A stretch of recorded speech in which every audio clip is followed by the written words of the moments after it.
Bring up the usual stuff.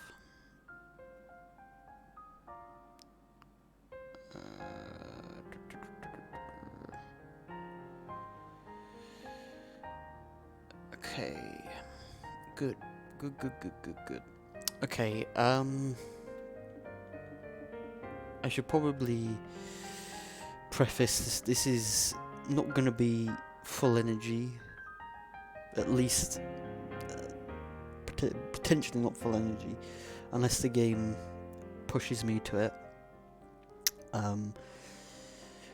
But I was sort of thinking today,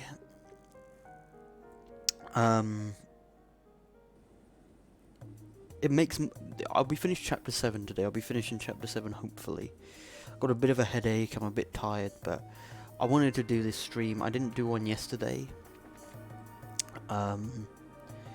Yesterday was just a rough day. Today's a little bit calmer, so I thought better opportunity to get this done. What else have I got to say? Oh yes, if I finish it relatively quickly, what I'm planning to do is I'm gonna actually start chapter 8 in this stream, and end it when I have access to the game and stuff. How am I doing? So. I guess I'm chugging along. Same as always, I suppose. But welcome to the street.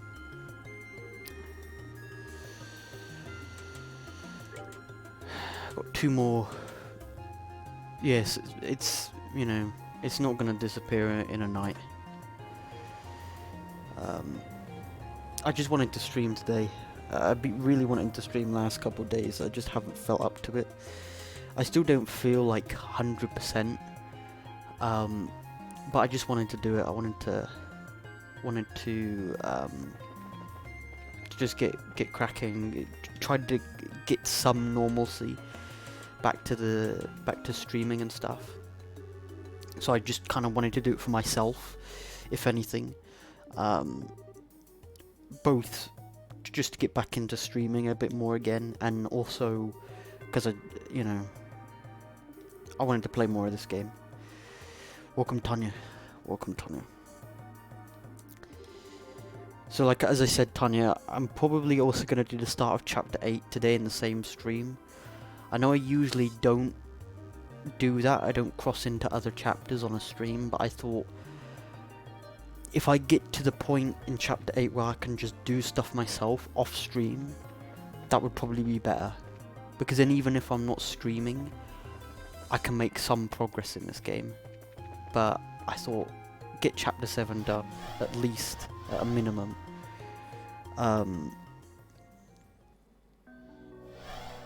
So yeah, here we go. 3rd of 4 dungeons for this chapter. This is the 3rd tower. And I think they said Luciola was on this tower, so... So we're gonna have some fog. Cloudy with a chance of fog.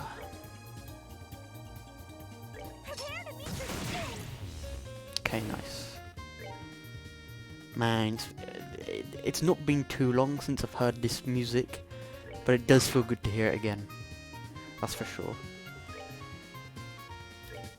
Feels fucking good. What the fuck? Why is she... Oh, I know why she didn't cause that much damage.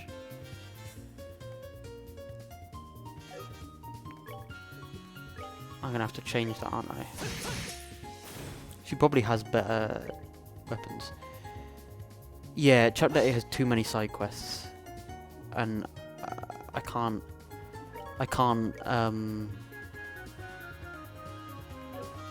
be bothered to do them all on stream. Because it's just way too much. Yeah, Sherazad's really weak. She is. But I know why she's weak. It's because she's got... Because I barely used her... What is all this missing? Because I barely use her, I didn't change out her, ooh. I didn't change out her weapons. So they've all got better weapons than she does. Okay, I can't change out her weapons. I'm probably, oh, for fuck's sake. What I'm probably going to have to do here is, ignore all these pricks. Oh, fuck. Ignore all these pricks, and she will 100% have a weapon in here that she can use. I just need to find it. So it basically just means me running around these maze-like dungeons. What is this? Why do they lock onto me?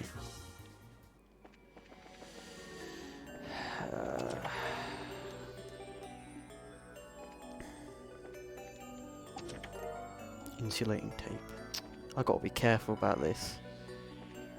Those big buggers are gonna get me.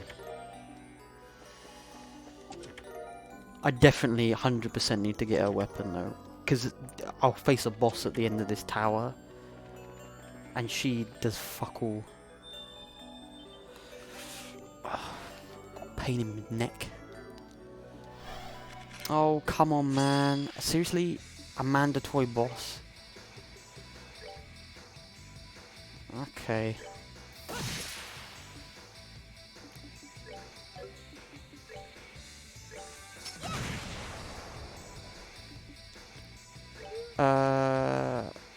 What's it weak to?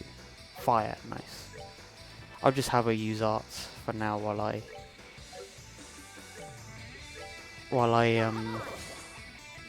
have her using shit weapons. That music, fucking great music. Oh, fuck off, man. Don't do this to me today, game. I want to move this bullshit. I suppose I should get to work on this prick.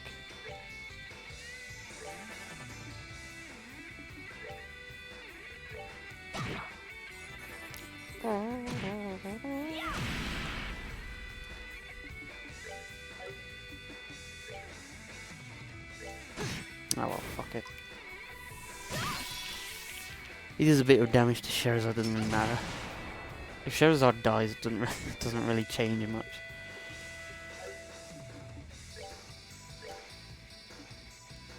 Why is it her? What?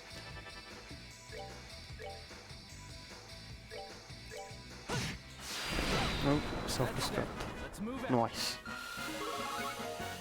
Nice. She's level. Oh, I know why as well. She's really low level, I think, isn't she? Yeah, she's 62. Bloody hell, she's really low level. Maybe we should actually engage in more fights just to get a level up.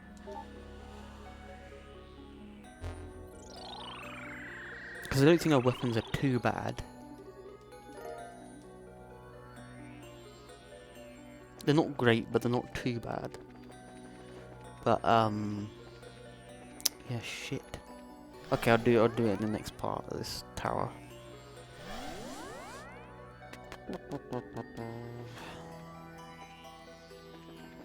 Oh, I should have gone head on. Evil Eye.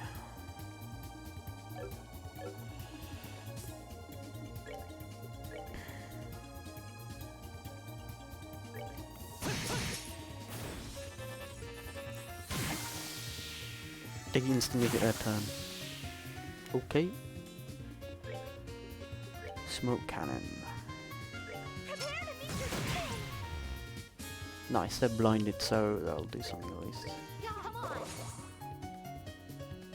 That's researching, but I really need some rest. What do you mean you have some stuff you're researching? Is it related to your uni course? Okay, which ones? I guess it didn't matter whether I did dual strike or not. That's that. Let's move out. Nice, level 63. I think it's 65 she'll unlock a new... What am I looking for? which will unlock a new ability, Ice Break. Okay.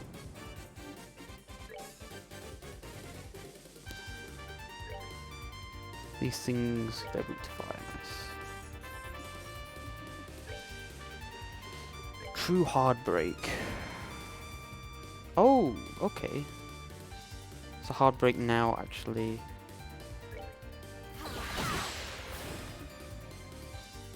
Hard Break actually has an area of effect now. I need a theme for my test. Oh, your thesis. I see.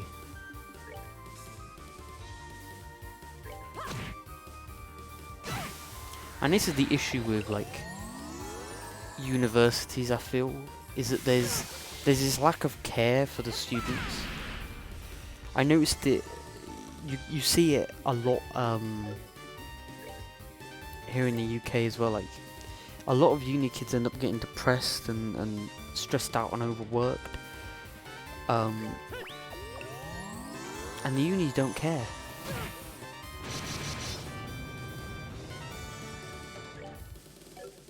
And I think that's a real problem.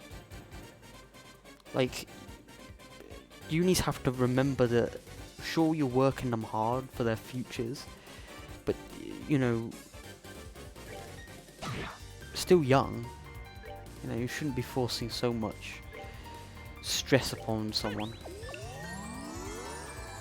Because there was a, I remember hearing, actually close to where I live, Bristol, which is like 40 minutes from where I live. There was someone who was going to college or uni, and he got depressed. I don't know why he got depressed. I don't know the full specifics of it, but he specifically told people he was depressed, and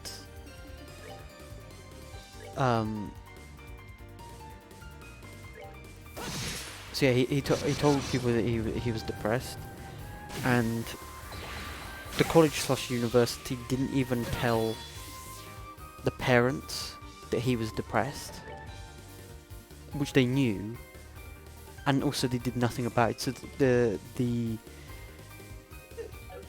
guy took did stop going to lessons because he was that depressed, and the uni course ended up kicking him off. And like, I get why you would kick someone off who hasn't arrived, right? Who hasn't been, because there's people who want to be on these uni courses that you know, probably would turn up. But it's the fact that they not only didn't tell the parents, but they didn't actually try to do anything about it. So he ended up killing himself.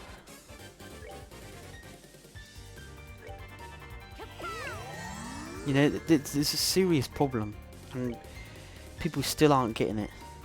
They still aren't getting it. It confuses me. It really does confuse me that we're still living in a time where these same mistakes keep on happening over and over again.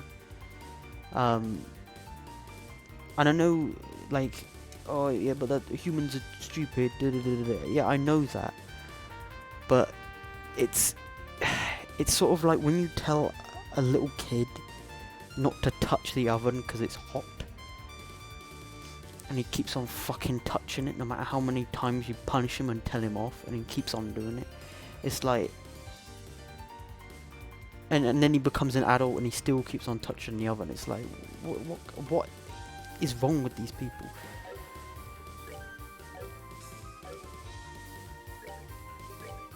What more can you do or say to make this fucking listen?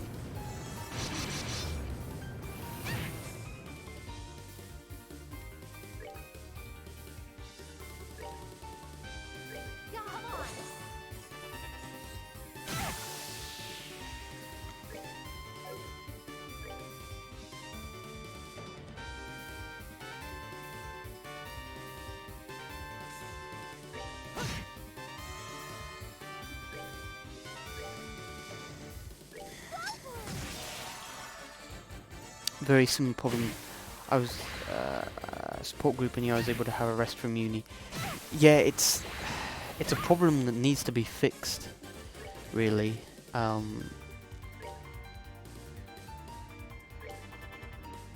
I don't feel it's being fixed far enough.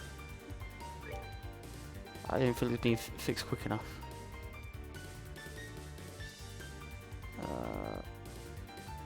Okay. I can probably just afford to hit him.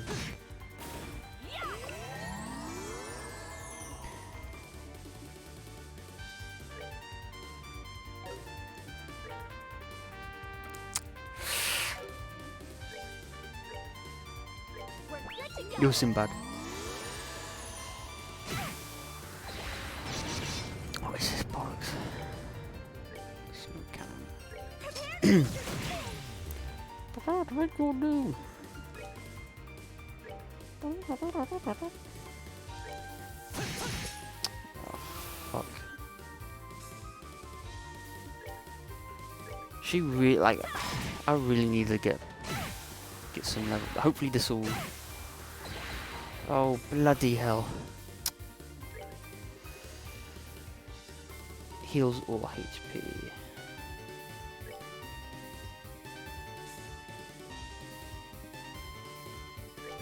Okay, that's fine.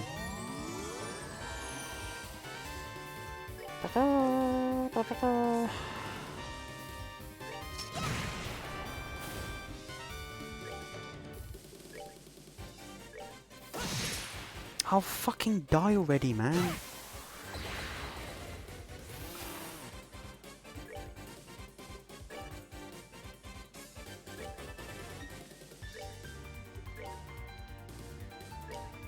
Okay, nice. It's one of them down at least. Curio. Okay.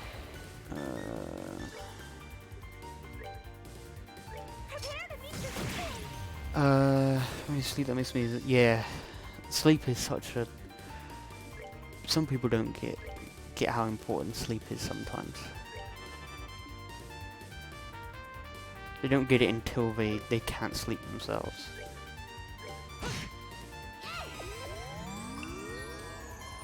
Okay, let's heal him. Isn't this thing dead yet? It's so annoying having Charizard do barely any damage. So frustrating. Like, people always go, oh, sleep is for the weak. No, you'll be weak if you don't go to sleep, trust me. I could stay up all night. That's not something to be proud of.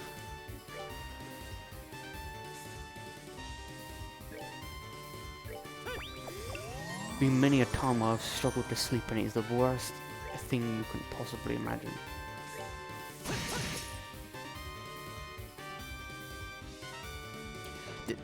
The issue is, some people don't realise is, they feel fine not going to sleep for large durations of time, because your body does a thing where it basically consumes like secondary energy to keep you going.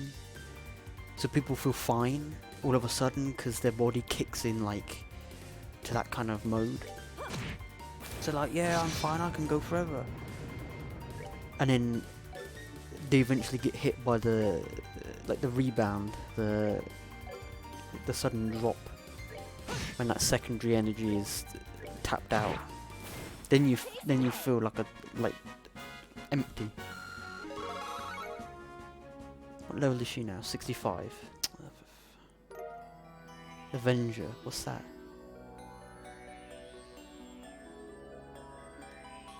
Who's that for? Avenger.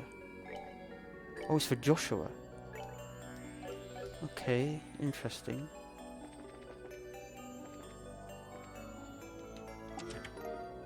Celestial Balm. Oh fuck, I hate these big pricks. They take up so much of the area. I don't really want to take them on. I'm probably not going to use Charizard in the finale anyway. Oh my god. I did not expect this. I should have expected this, but... Fuck.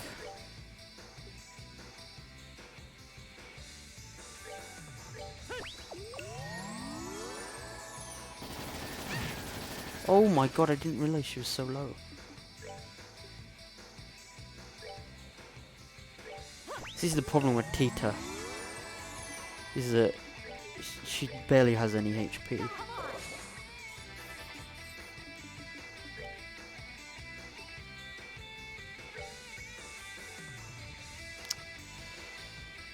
Okay, this is... Prepare to meet your doom. True dual strike. Oh shit! Nice! I lucked out with that. I always lose when my grades. Hold on. She's 69 and didn't even get to 5k. What? Sherazade? Oh, you mean Tita? Yeah. Yeah, she's not really built to tank. She's not really meant to do that. Performing system maintenance.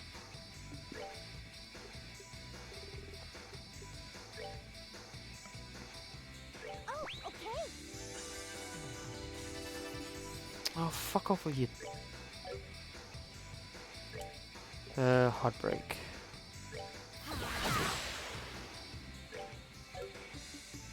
Let's build up some... Actually, kill this. Because this is going to just keep on spawning them. Yeah, I'll do. See, this is what happens.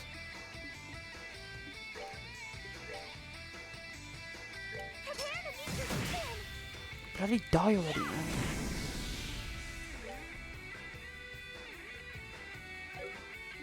I should probably kill this. Because that's gonna do something. There we go. Okay, that wasn't too bad. That wasn't too bad. I'm guessing the next floor is gonna have... Oh, who followed? I can't see the follows. Did someone follow? Hold on, let me see. See if I can... Let me see if I can see who followed. I'm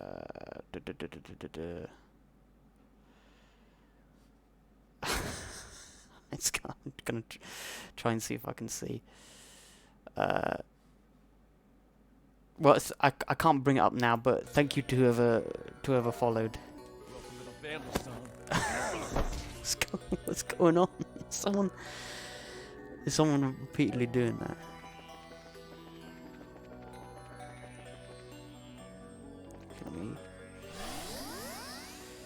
Let me go a floor up.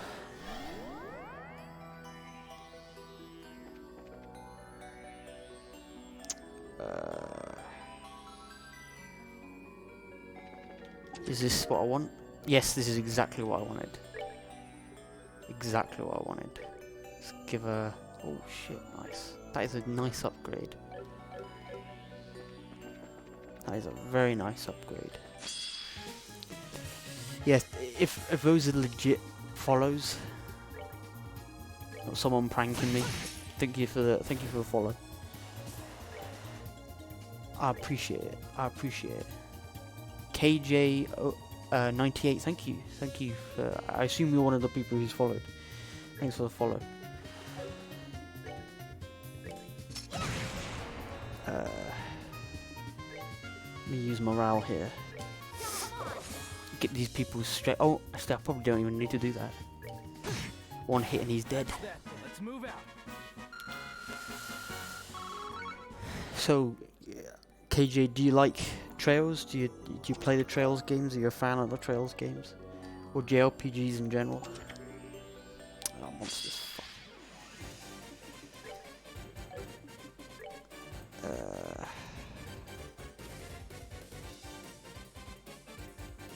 Yeah, let's go there.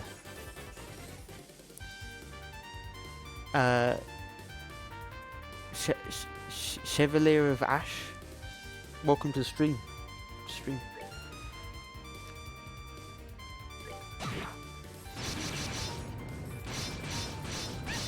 Welcome to that greatness. So she should cause a lot more damage now. 80 advance. You're playing Sky. The third. Yeah, I'm gonna be going on to that next. I'm gonna be trying to do all the Trails games on stream. There's a bunch of different people who stream on this account. There's Moen, Phil. Moen's currently doing Catherine, which is sort of an Atlas game made by the people who made Persona. Phil streams now and then. He's in the midst of, I think, doing Uncharted 2. He's done a bit of Call of Duty as well here, so there's a variety of content.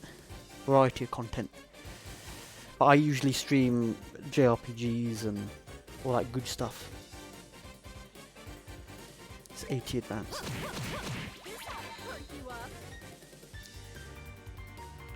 Oh, really? It's weird. See, I just like these games anyway.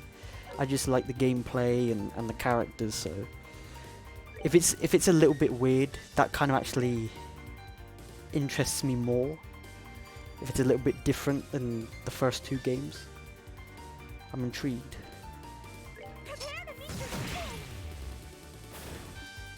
Okay. Let's see. Sherazade needs something. But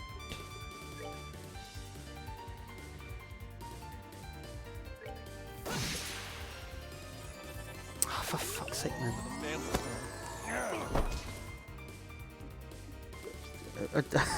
Get a lot of follows. I can't see the follows because I don't have like a second screen, but thank you for the follows, guys.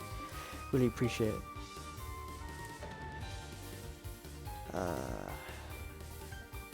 Also, I saw Giovanni. Sorry, I just noticed Giovanni come in earlier. Yo, Giovanni, welcome. But very informative. Okay. It's definitely the game from the Burlock that broke the player fan base in two. So okay, so it's very divisive. Interesting. I actually, instead of being pushed away from a game, I get more intrigued when I hear that it's divisive.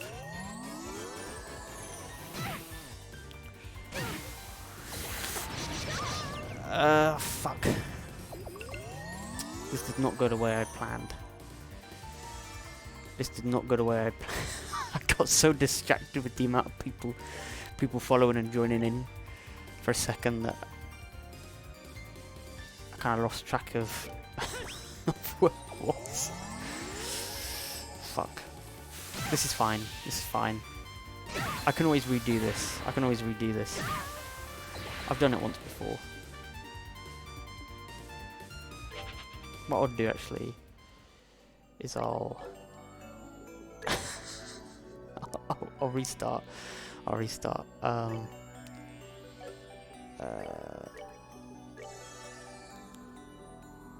got so distracted that all these new people, these fresh faces. It's definitely, yeah, I'm finding it very good, to be honest. Immortal Tech. What difficulty is this on? This is normal difficulty. I would get an aneurysm playing on anything too much more harder than this.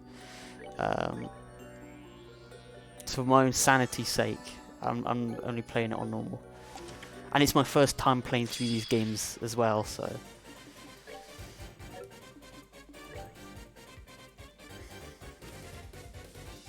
Okay, let's see. Just go for him straight away. Fuck off. Might have to go focus mode.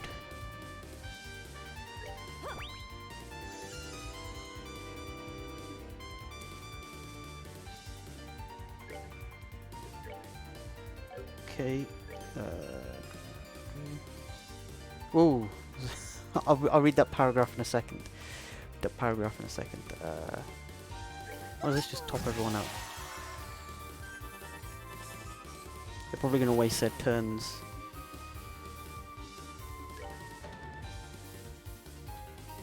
should probably... I should focus on those 2 big ones. Because I assume they're just going to keep on summoning. Fuck.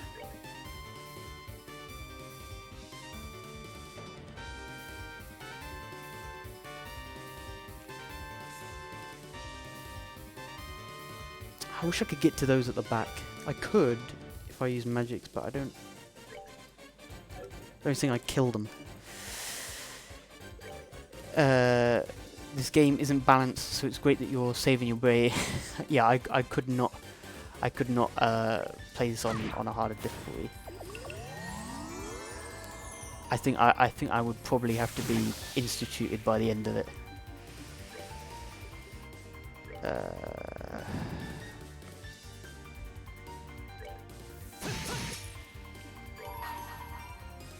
Let me...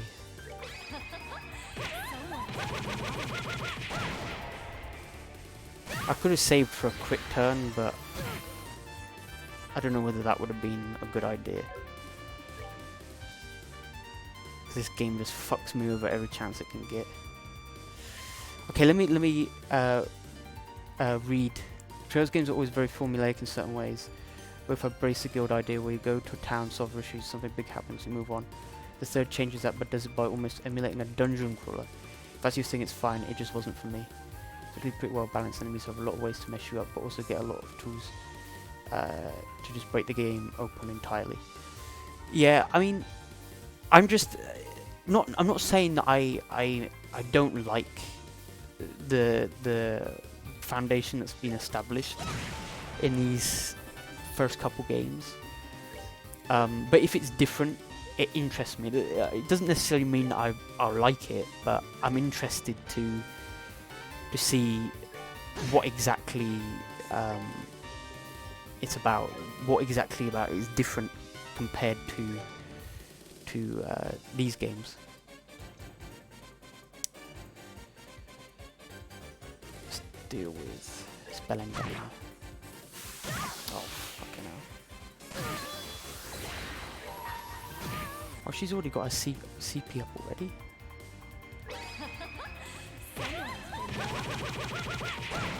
Nice, that's one of them down. Oh, fuck off.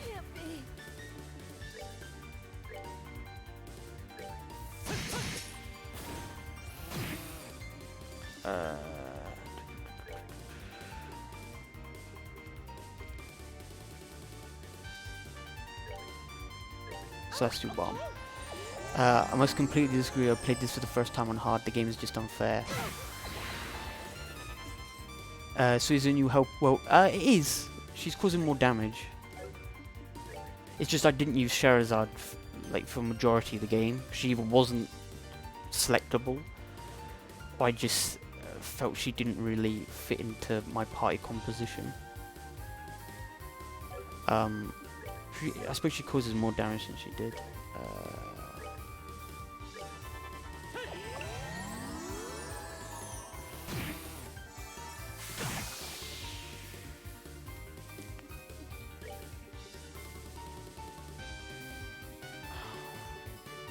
I want to use morale, so I'm going to use morale. I don't know whether that was a fatal decision or not. Okay, no, that's fine. That's fine. Vital Cannon. And then Sylphan Whip. These fuckers.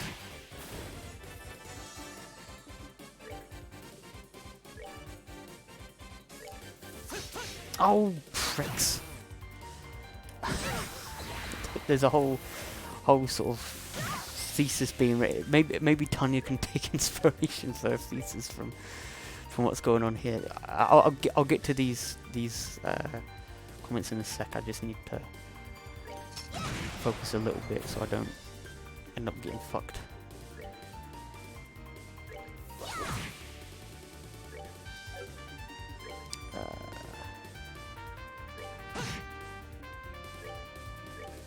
That won't reach.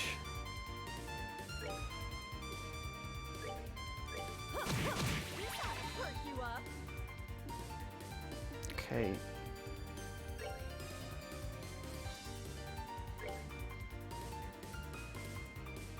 I'll do.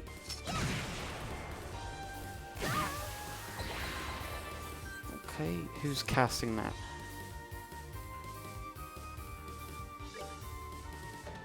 This one.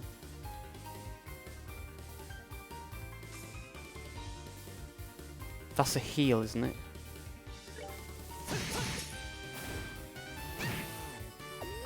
Okay, yeah, he can heal himself, I don't care. That's fine. Yep, this fight's over. Nice. Okay, let me read this. You played for the first time on hard. Hard and Nightmare are meant for replays. When you know the combat system inside and out, you can abuse the impede/delay mechanics and CP boost to interrupt any turns an enemy might get. Nightmare mode bosses can and will wipe you if you give them a fraction of a chance, but the game also gives you ways to ensure they don't get even that fraction. The main thing is there is a specific way you have to play on hard/nightmare. You can't make the build you want. Yeah, usually the only times I've ever done first time that I've played a game on like the hardest, on a harder difficulty, was the Yakuza games, but that's usually because the Yakuza games are very, like, you play one or two Yakuza games, you pretty much got the mechanics of them down. So, oh, hold on, this is probably going to be a boss fight.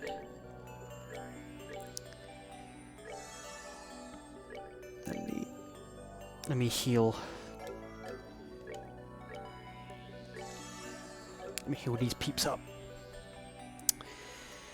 Did my best and I beat the game, but I don't see any balance. When after every hit you must heal. Plus enemies always start first. I suppose it also sometimes it depends on like the speed of your characters, something, doesn't it? In terms of like return order. But I don't know too much about the in-game like specific stats to be able to say too much on that.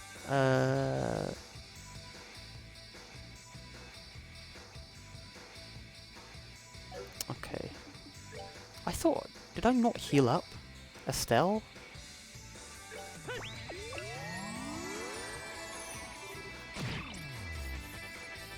Okay, it's confused.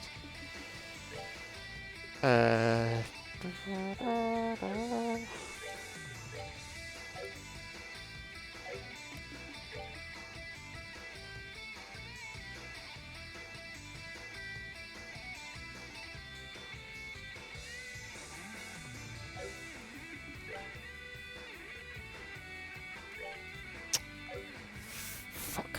Let me move.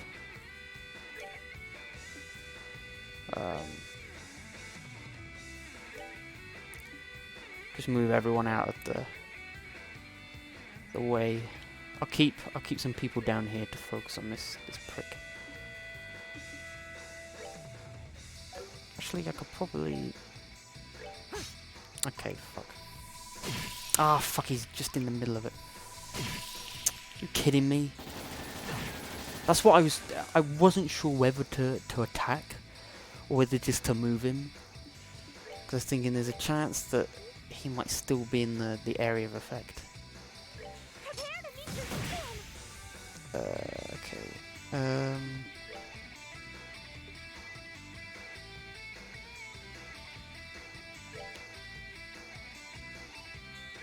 Fuck it. Ah, frick.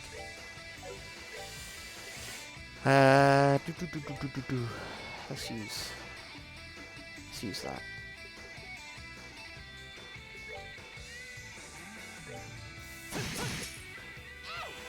I should have moraled, but I didn't have, like, if I'd moraled, then I think everyone would have ended up being caught in there. Hey, leave a girl alone, you pedos. Curia.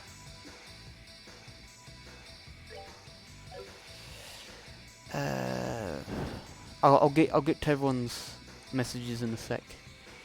I'm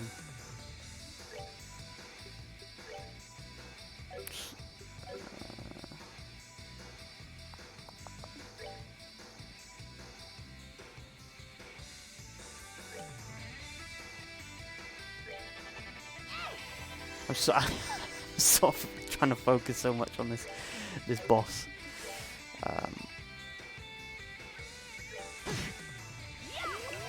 What people need to know about me is this: if I talk too much, my focus gets distracted, and I end up making fatal errors, and then I end up getting angry and raging. And I don't really feel like raging today. I'll be honest. I don't really feel like doing that today. How much health has he got actually? Yeah, I don't really want to bake a race today.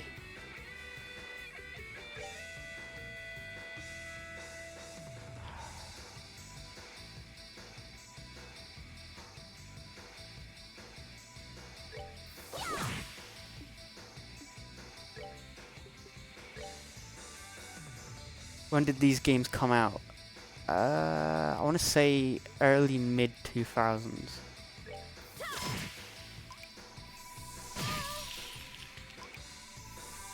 It's fine, they can take that damage. Take it, take it.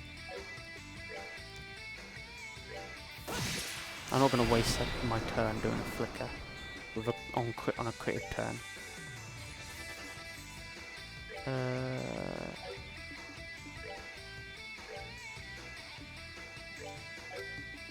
There's only one bell end left. I sound better today. Well, I suppose the day has been better than previous days. I'm just sort of taking every day as I can now. Alright, let's do this.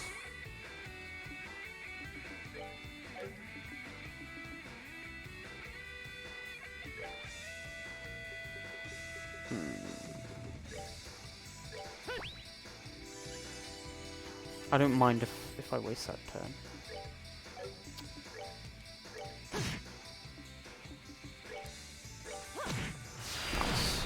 Nice.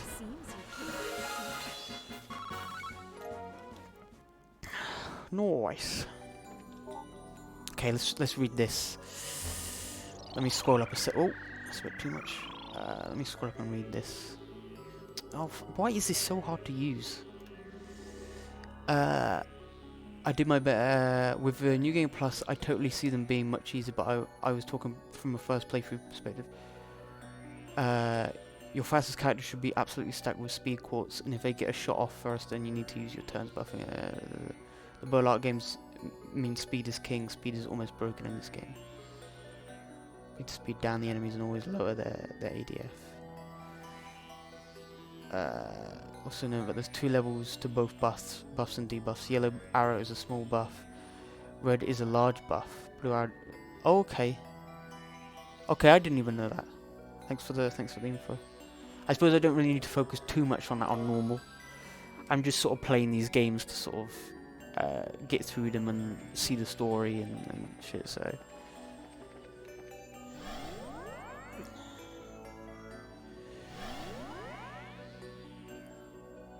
Nice, nice. I don't know how many floors I've got left for this dungeon.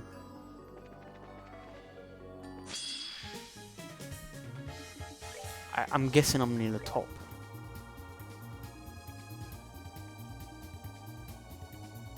For the Luciola boss fight.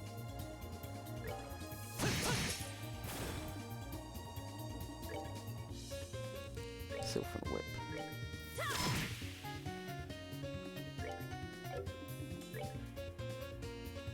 Let's see. This one. There was a... What? What you... Oh, you mean as I came out of the lift? So there was one that, when I came out of the lift. Okay, I'll go back. I'll go back for that. Thank you, Phil.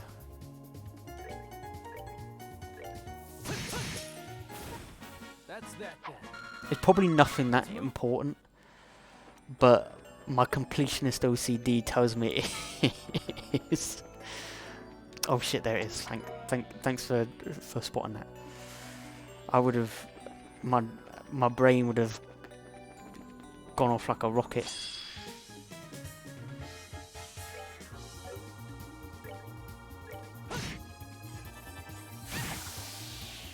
I know what happens when you look at the empty chests. It gives you like a little message, and like every single one of them is sort of different.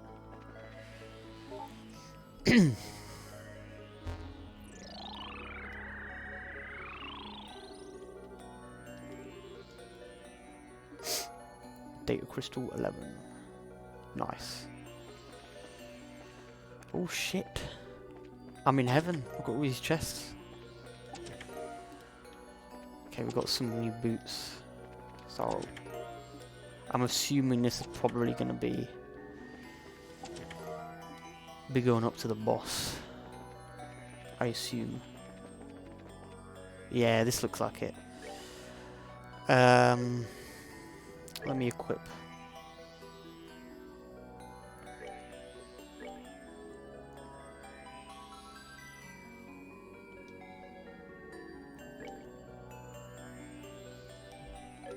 Okay, so I guess there's a woman's only shoes.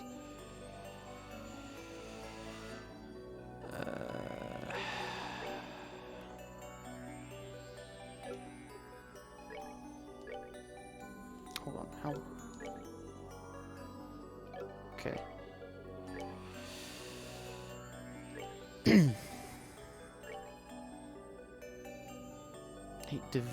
Divination's garb. Women only. Speed +5. Sure. I like JRPGs, but I fell in love with Trails. It's the Cold Steel series.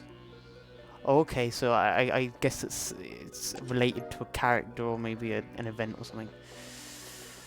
I grew up with a lot of JRPGs. I remember having FF9 on the PlayStation 1. Then I played FF7. So I've also played the Tales franchise. I played a number of different JRPGs. I can't name them off the top of my head right now, but stuff like Rogue Galaxy and stuff like that. FF9 was your first JRPG as well. Nice. It's a good one to go back to once you've played all the other ones, because then you start noticing all the little bits and pieces that you didn't notice before. Oh, yours as well, KJ. Nice. It's a lot of people's first FF games is usually FF7. That's usually the one a lot of people. So I'm surprised there's quite a couple of people here who had FF9 as their first. My friend Sonia and I are revisiting Star Wars via Skype with episodes 1 to 6. I also got into classic Doctor Who last night, as she likes Doctor Who, 13th Doctor era notwithstanding. She thinks classic Doctor Who is fascinating given how different it is from modern Doctor Who. It is very. It's got a very different. It's got a very different vibe to it. It's a bit more campy, I think, classic Doctor Who, which I think adds to its charm. I don't know who those characters are. Mine was FF7. Yeah, people's first FF games or first JRPGs in general is usually FF7. It's a very, very iconic FF. I wouldn't say a lot of people regard it as the best. It's a very good game. I wouldn't regard it as the best FF though.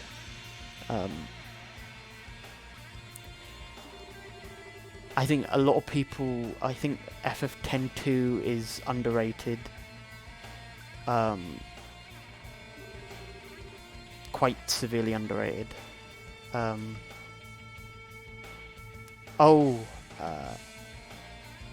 oh yes, yes, yes. Yeah, now I remember now. The only JRPG I ever played was Pokemon as a kid. If you can, that is technically a JRPG, and it's a turn-based JRPG as well, because it's a Japanese game. This role playing as a Pokemon find or whatever. I was never that into Pokemon as a kid. It's like you were teaching me to form all those years ago. If I can prove my worth, tell me why you're supporting society. Here we go. See, this is my issue.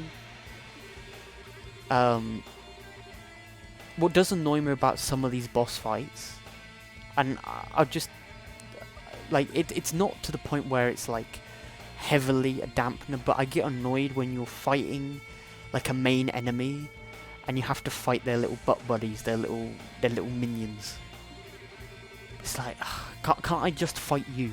Like, are you not enough from what you gained in this land after you left me?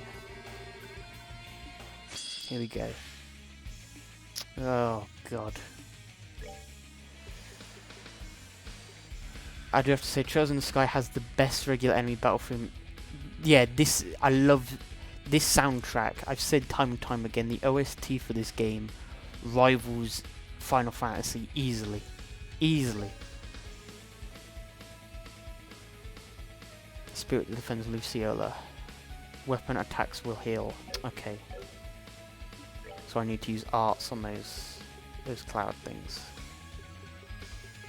What are they weak to? They're weak to earth. Really weak to earth. Oh, but Joshua didn't have any earth abilities.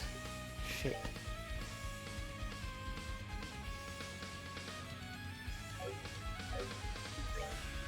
I can't use flicker either. Hey, the whereabouts of light, I cry every time.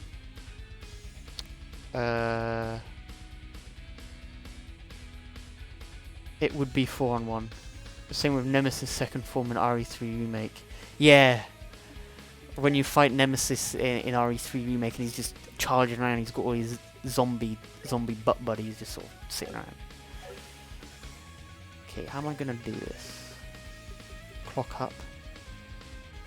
Greatly increases the speed of time.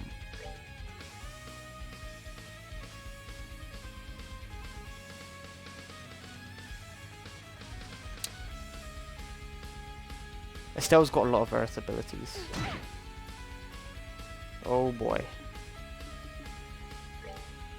So, I assume the little ones are also... Weapon attacks almost never hit. Fuck's sake.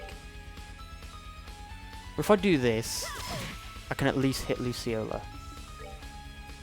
Now, would it include... I suppose it would. I assume it would, yeah, it would include this. Boss fights of mobs, because turn order in JRPGs is really, really important. It's called turn economy in tabletop games like D&D. I mean, yeah, it's true, but it doesn't... Oh no, I didn't want to... Fuck! I pressed the wrong button! I pressed the wrong button. Fuck it. It still doesn't stop it from being frustrating. I pressed the wrong button. I knew some stupid shit like that was going to happen. Let's do that. Nice. Oh, for fuck's sake. I can't do anything really. I'll just focus. I mean, I could. I guess I could just. No, that's good.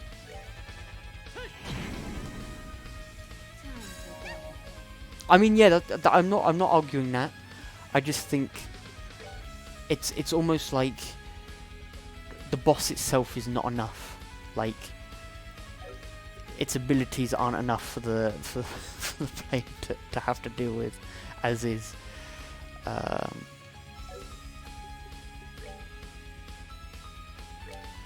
I'm gonna just go straight through him.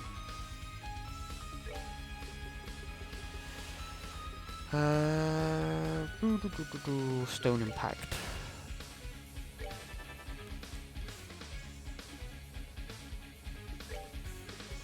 I'm pretty sure it still has Titanic Roar. Or does she not anymore? I swear I gave her it, didn't I? Bollocks. Bollocks.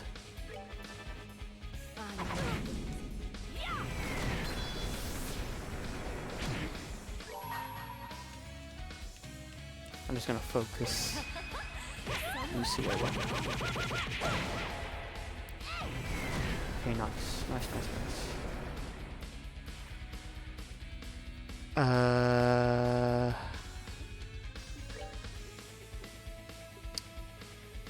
Soul Blur. Faint. Let's... A blade whittles away life.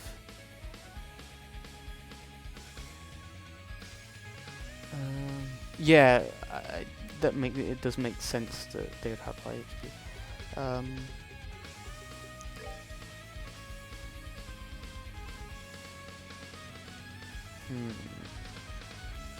Oh, these are her spirit things she summoned earlier in the game. I remember these.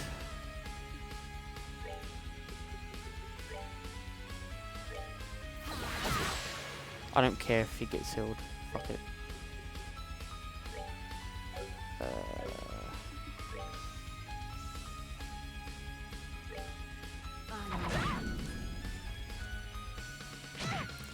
This boss doesn't seem as hard as Walter's, because I remember Walter's boss fight. He would get like 2 turns in a row where he does his ability. Why is Tita still down? Oh shit.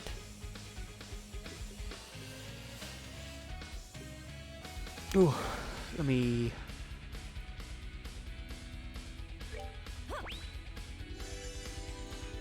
I should have done that for Tita. That was a bad move. That was a bad fucking move.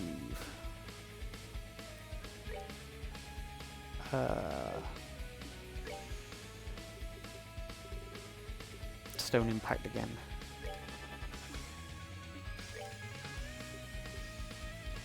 Heaven's Kiss.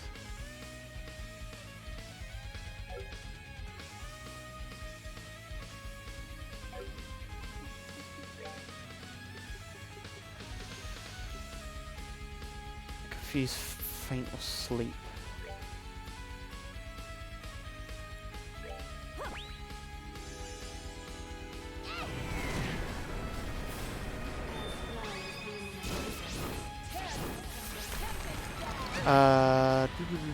Leaving out on the duo watch party that she and I do are the sequel trilogy Solo and Star Wars Rebels. I will save Rogue One for another time. Those types of bosses people complain about as well because it's not really fun to wail on one enemy for 20 minutes. Balance is tricky, can't make one enemy too tough or else it becomes a slow fight that's not interesting, but you also can't rely on mob spam. Because a lot of people, I prefer fighting against one interesting enemy than a bunch of small enemies that just do annoying repetitive attacks. Like one interesting multi-phase battle I usually prefer.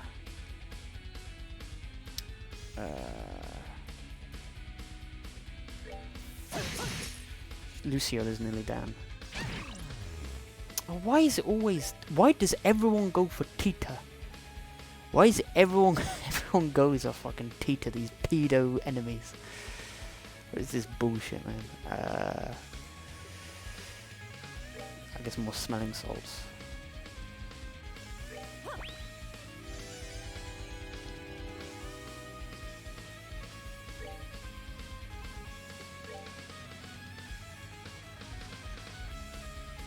Heal enemies.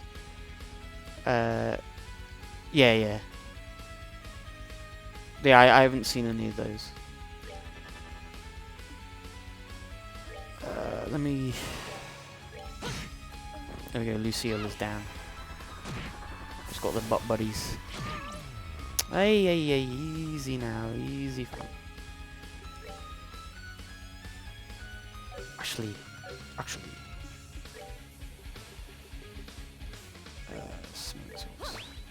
And she can. This one is. I have to hit with weapon attacks, don't I?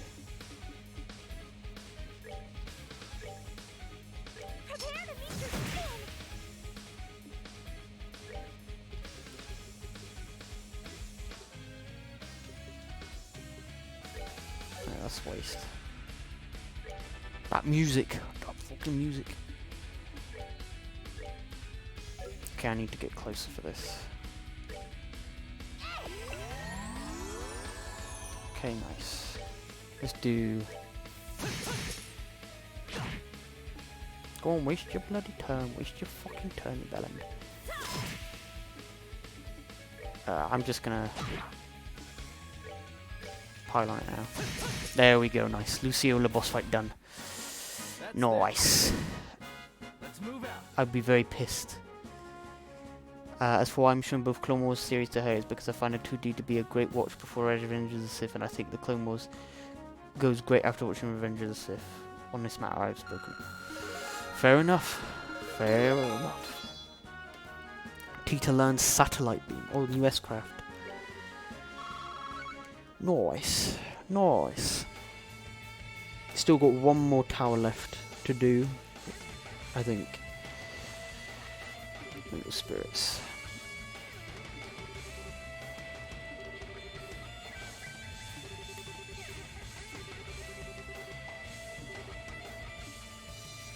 The darkness. Let the darkness consume me. Perished falling. How the leader of our troop perished falling from a cliff. Yes, it caused the troop to disband and go our separate ways.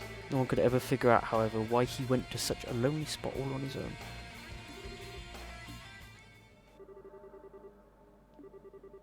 It's not alone. Yep. Yep. Figured.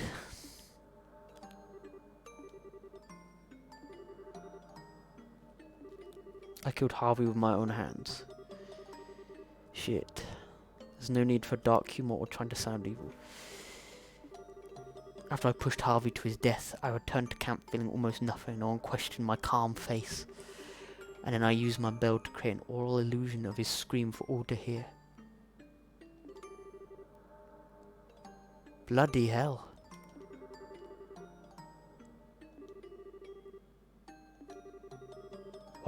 So why would you do that? And that is why I couldn't forgive him. I couldn't forgive him for planning to leave us. Eh? Oh. There we go. She's done what she needed to do. Like the final... let me reread a couple of things here. The final boss of the first Trails in the Sky game is so fun because it is both... yeah, the last... so we have a YouTube channel. I uploaded... The only VoD I had of Trails in the Sky 1 was the finale, which is like a 3-hour-long VoD that I uploaded to the YouTube. It was a good boss. I got very salty and very angry during it. And it took me a while to like formulate a proper strategy. But it's also a very familiar JRPG boss. My favourite team comp was always Estelle, Joshua, Gartane, either Chloe or Zin.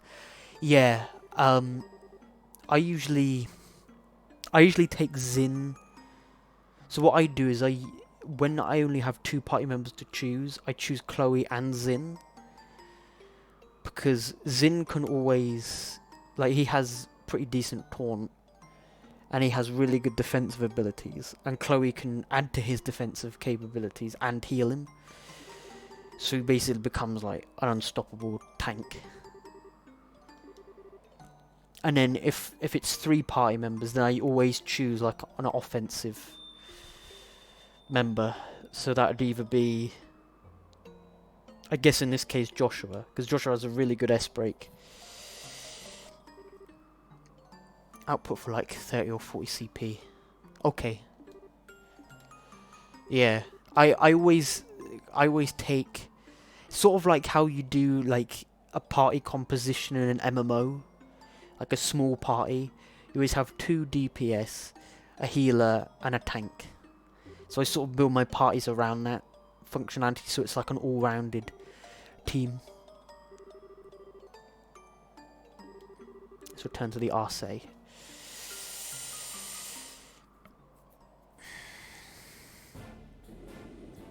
Nice.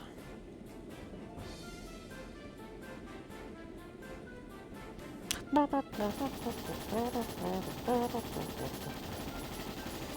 greatness. That greatness.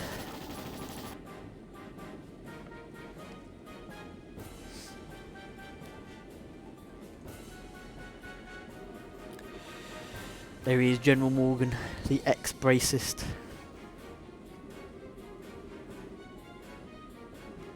My favourite thing about this game is that you can tell when someone is a badass. Like someone is a fucking awesome Don. Because they have like a beard. Or like facial hair.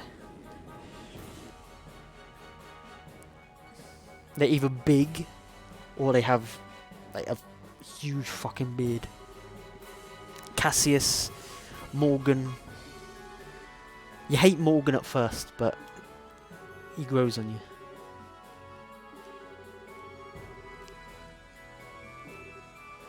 Very good, sir. All out war.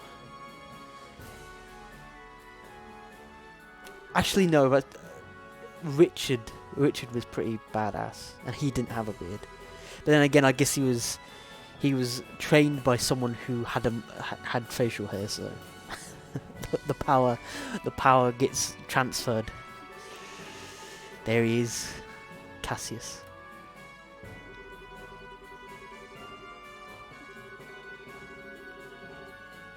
Part of me really wants to be able to play as Cassius, but I just know how broken he'd be.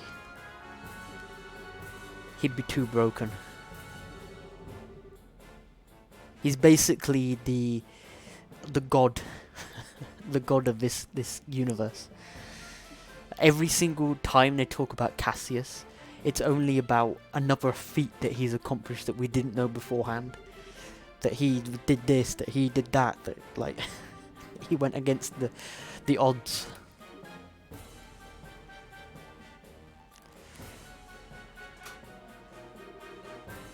This is Cassius Bright. Or is this Richard? Are they going to bring Richard in? Is Richard going to come out? I was saying this, I was thinking that they'd release Richard from prison for a short period of time because all this shit was going down. Introduce people who can stand shoulder to shoulder with him, but there's only like 3 or 4. Oh, okay, so this. I mean, they have referenced that there are people who like could go toe to toe with Cassius, and I kind of expected that to be the case. It makes no sense that Liberal would just have the ultimate powerhouse, like that all the other nations didn't have like their own. All the other organizations didn't have their own Cassius, like they had to. You know, it wouldn't make sense. Like, Liberal would just be able to invade everywhere if no one else had like a Cassius level enemy. That's only Liberal. Nice. Yeah, I kind of expected that kind of to happen. I expected Erebonia to have their own Cassius and Calvar to have their own Cassius and etc, etc. But the way the first 2 games show talk about Cassius is they talk about him as if like you come across a dragon, you come across this mythical legend, but for some reason you think the game makes you think Cassius is more like a fabled legendary myth than a full-on dragon, just with what he's capable of. Pretty jokes. Tactical Assault Archaism. It's the statue I was working on when I was deployed. Crossbow has one, Ereboni has 2 or 3, and Calvard hasn't revealed one yet. Yeah, Libera has much better technology than Ereboni or Calvard. Yeah, well, because they were responsible for the Orbital Revolution, right? And Tita's, I remember they would talk about Tita's parents. Tita's parents are globe-trotting to introduce orbital technology to the masses, so... Although, that being said, Calvard seems to be more politically advanced than the other nations. Have you played Trails from Zero? You can import copies of that game and fan patch them, but I did hear that they were at some point re-releasing them on PS4 in Japan, and I know that Cold Steel 3 and 4 came out on PS4, and then they came onto PS4 translated last year, and then they came onto PC the following year. So I can only imagine that what will likely happen is Zero and the other Crossbow games will get their PS4 release in Japan, then get a PS4 release in the West, and then I assume they'll because there's already a PC version, but I guess they'll probably have to work that into the remaster or re-release. Cold Steel is set in Ereboni only a few years later than this, and the whole Liberal is more technologically advanced thing kind of just disappears like entirely. There's only... How about the continuity? Okay. Yeah, don't talk too much about like things that happen, because of course there are of course people in here who might be a little further ahead in terms of Trails than me, but also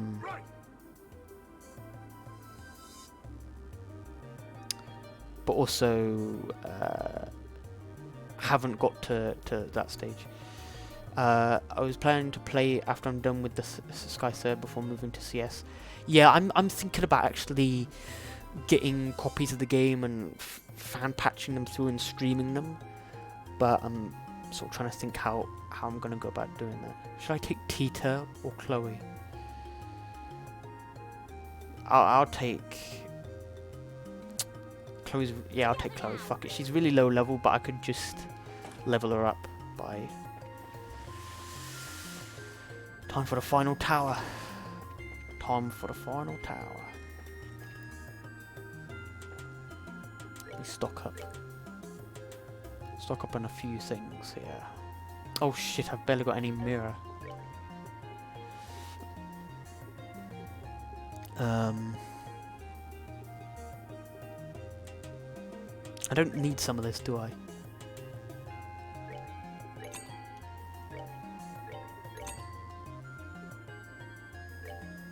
This is all my old weapons.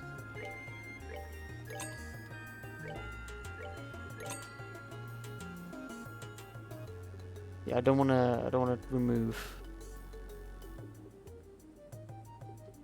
I don't want to remove weapons because I assume that's for party members who aren't in my party.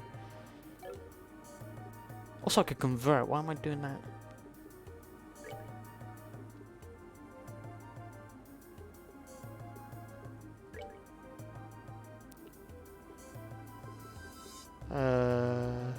We'll do a couple of water sepith. I could also do I know these are hard to come by, some of these, but I can afford to sell some of these. Bloody hell, 69k. 69! Yeah. For Zero, yeah, I saw the Zero fan translation. That's the one that I was talking about. I think there's probably lower quality ones because I know there's 2 Crossbow games.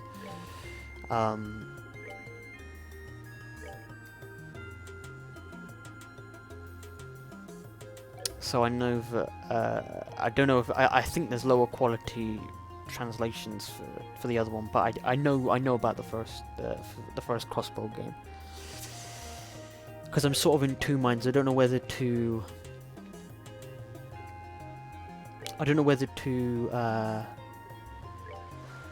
wait until they. Oh shit! I don't know whether to wait until they do an official release.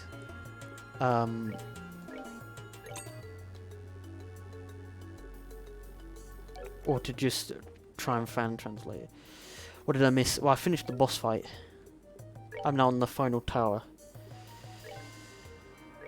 I need to equip Spiral Rod.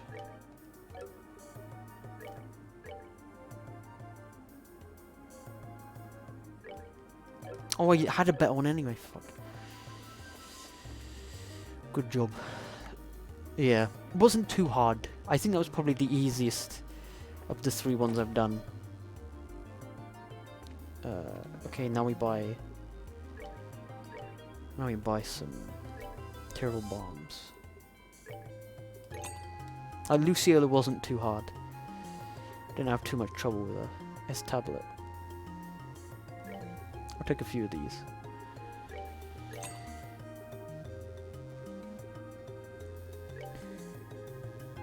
Get some of these just as backup.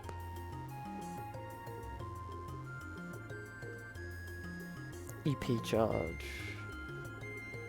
I think that's good. I think that's good enough. I don't have to worry too much. Quartz.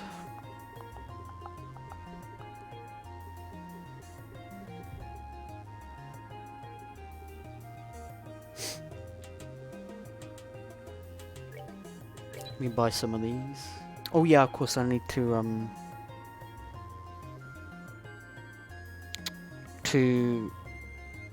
get more slots for some of these characters. That's important. Oh bloody hell.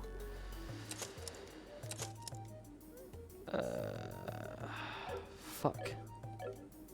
Barely have any Earth Scepters. Do you recommend playing? If so, when? Before starting the Cold Steel series?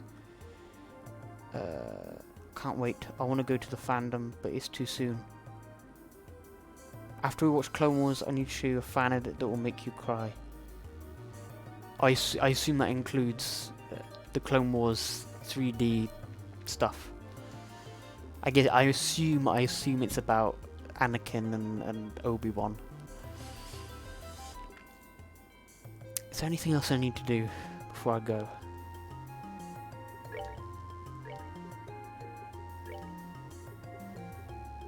Is there anything else I need to do?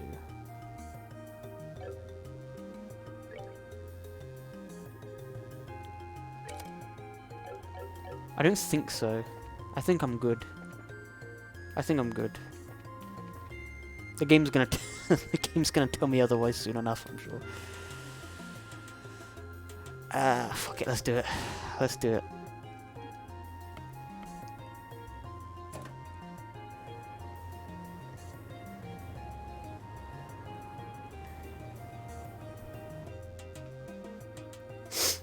The final tower. The final tower. Here we go. Getting near the end of chapter 7, I assume. I think it might be a nice choice. Gives a straight path. Yeah, these mazes.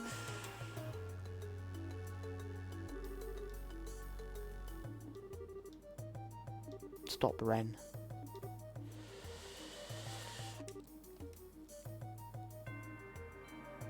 Is there anything?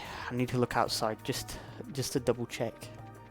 Make sure that I haven't missed anything. There we go, nice. Final tower. Final fucking tower. Oh.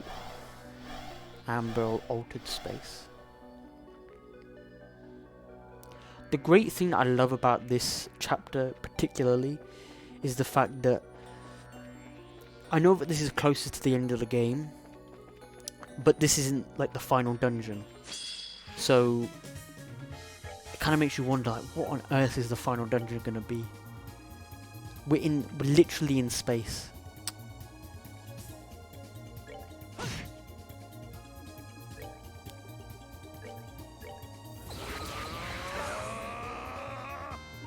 Oh, I should have.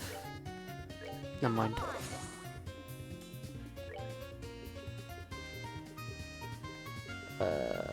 Blue Ascension. I could. The Shining Palm I probably won't be able to kill.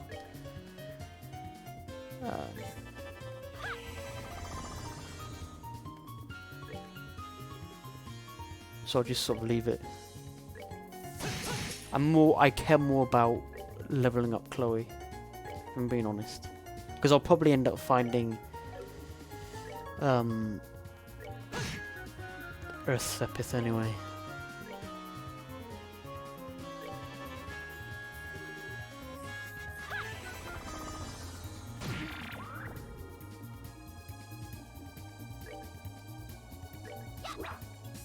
Fuck it. Fuck it.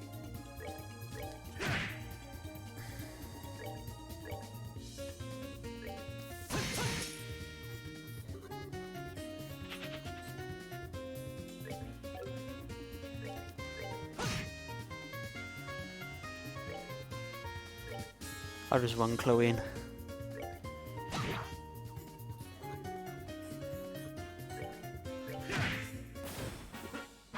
With the wrong guy. How many levels is Chloe gonna get? Only one? Really? Okay. Let's see. Yeah, true. Tanya, you love Clone Wars. I'm sure of it. I'm so blinded that I would even say the Disney movies are passable. Nah. I don't think you'd be able to go that far. I remember watching. Was it? I saw Last Jedi in the cinema. That was a disappointment. I didn't go and bother watching Rise of Skywalker because I heard the review, like the early screenings and reviews for it were terrible. I was like, you know what? Fuck it. I'm not wasting my money on this. And then when I did finally get around to watching it, it was just as bad as I thought it was gonna be.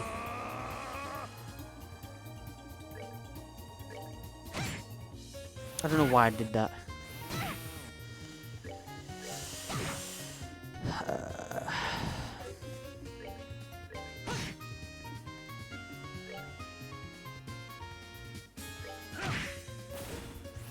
Look at that damage. 1.5k. That's that. Let's move out. I'm just getting Chloe a couple levels. Just to make things a little bit easier. These are the ones I hate, because you can't move the fucking camera, so you can't tell properly where something is part of the same area or not. So it ends up wasting time because you're not running around trying to find the lift, especially for people like me who want to find as many chests as they can. The fact I can't turn the camera to properly have a look is annoying. No, are you serious? Ah, for fuck's sake.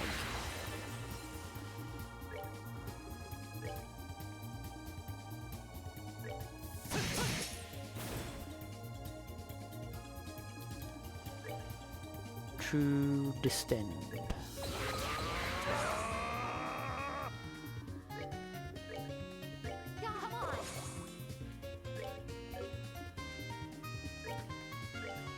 Okay. Let's get some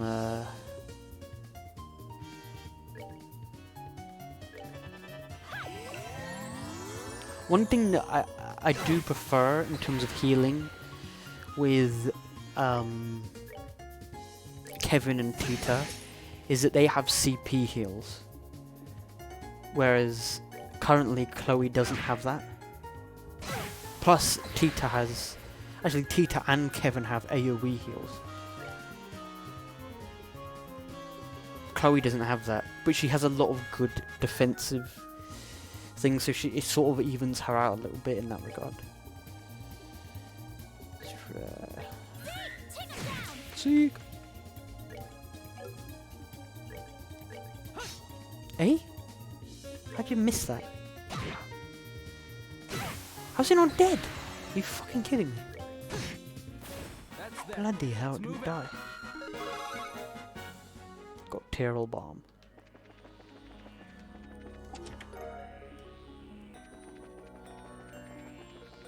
Okay, next lift.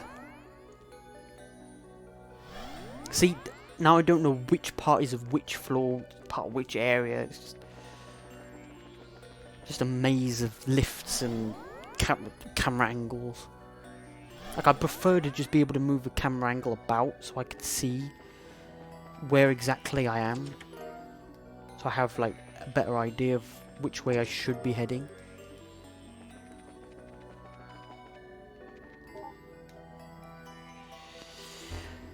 Of a Pokemon boss hold. What the layout or the design of it.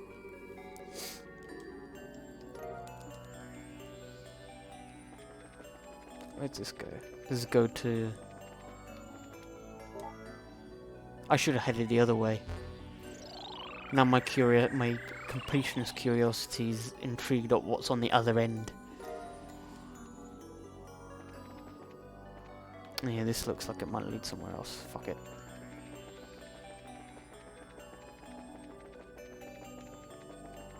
Go this way. Oh, okay, this is the other ones. I can't read them until I fix them. Wouldn't just trial and error. Yeah, it's a bit of this with these tower dungeons. You just kind of have to guess which one will actually lead to where you want to go. And I hate that I can't move the camera. That's one of my only pet peeves of this game. Is I understand in certain areas, but in particular, like in dungeons, not being able to tell which part is of which section of a dungeon just becomes an overcomplicated mess. It becomes frustrating to properly navigate it, especially when you want to try and get as much as you can before fighting the boss. Exactly, the Fallen Order map. It's a bit like this, a bit like the Fallen Order map. I hated that map. It looks like a lump of spaghetti, that map. Blue spaghetti. Whoever thought up the design idea for that map should be fired. Seriously, everything else in that game was great, but the map was fucking atrocious. And I don't know what it is about modern games nowadays. There's this desire to try and create something that looks more fancy than like mechanically sound, like things that work better in terms of navigation. They want to make complicated. It's like Apple in their products. They like to make it look fancy, but like the issue is that you lose practicality by doing that. Like if you try and make the architecture of your console or the architecture of your product look fancy or look in a specific shape or way, you lose the possibility of being able to effectively create something more powerful. That's what I hate, man. They wanted it to be like in line with the canon and make it feel immersive, completely I felt I was taken out of my immersion by that map because I was getting frustrated. I couldn't feel immersed when I looked at a map that I didn't understand. I was just looking at blue blotches on the screen. I was thinking, you know what? You might as well just hand me a compass. Just fucking hand me a compass. It's better than this shit. I'd rather you break my immersion and give me a compass than me having to look at this bollocks.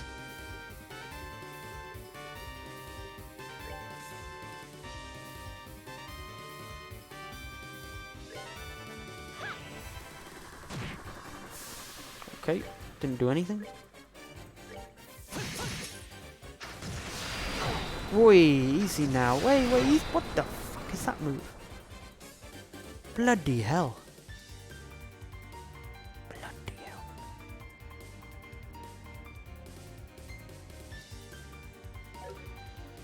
I'm not risking this. I'm not risking this.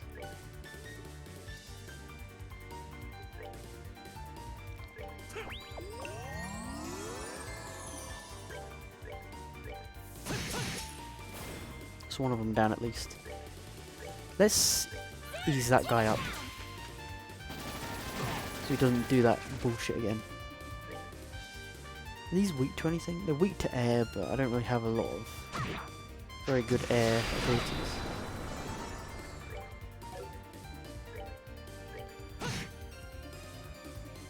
Okay.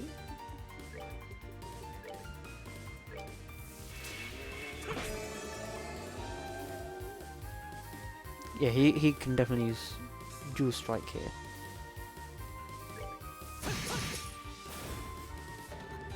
Forming system maintenance. Forming, fuck you. Let me use morale again. These are the people that matter with morale. Chloe doesn't really matter.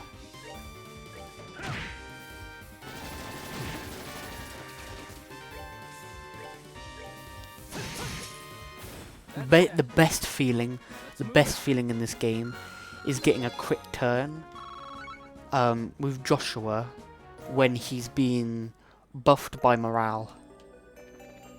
No better feeling, because you know he's gonna do heavy damage, like fucking devastating damage. He's gonna do like 3 or 4k, like that.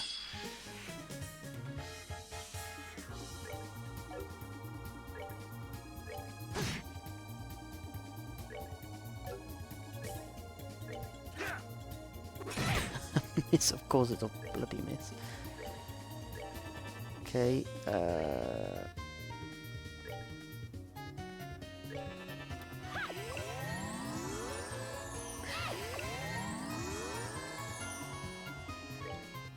let's do strike.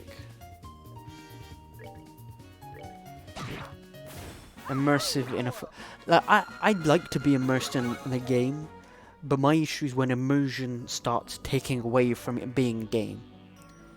So I don't like it when games are sort of like trying so hard to be realistic, like, oh look, you know, we've got this, like, an example of this is in Red Dead Redemption 2. You can't get a haircut until your hair grows out. That is stupid. If I wanna get a haircut, if I wanna customize my character, I shouldn't be limited to only being able to do it when my character has fulfilled a certain amount of time in the game. Like, if you don't wash, if you don't take a bath, it makes interactions with characters harder. I'm sort of thinking, like, it gets to a point when it starts becoming more about trying to be as authentic and real as possible, when it in essence needs to remain a game. It needs to remain a game. It can't just suddenly start trying to make you believe that it's real life when that's not the case. Yeah, and you can't make your hair grow. You need to yeah, exactly. You have to wait until your hair grows for you to get a haircut. Why? What is this bollocks? Just let me get a customized. Like, I don't care if it doesn't feel realistic. In a GTA, for example, let's use GTA as an example, that I go into a barbershop and my hair suddenly grows really long and then goes really short when I change it to another option. I don't care if that doesn't seem realistic, because I know that it's a game. I know it's a game, and you know, that's just an aspect of the gameplay. Exactly. Another thing I hated, that was one thing I hated in Witcher 3. You cannot fast travel unless you go to a like signpost. Why? Like, and then of course if you become encumbered because you're picking up all this random shit that you come across in the game, because that's what these RPGs do, you can't fast travel anyway, and it takes you forever to walk. It's like, how, just let me fast travel from wherever I like, first off, and if I'm encumbered, you can put that limitation on, but under the fact that I can teleport wherever the fuck I want to teleport. Just let me do it. Just stop bullshitting me and let me fucking travel to where I want to travel. There's mods on the PC version of Witcher 3 that allow you to teleport to a signpost from anywhere, which I started using. But it's like, just make it as part of the game. Just make it as part of the game.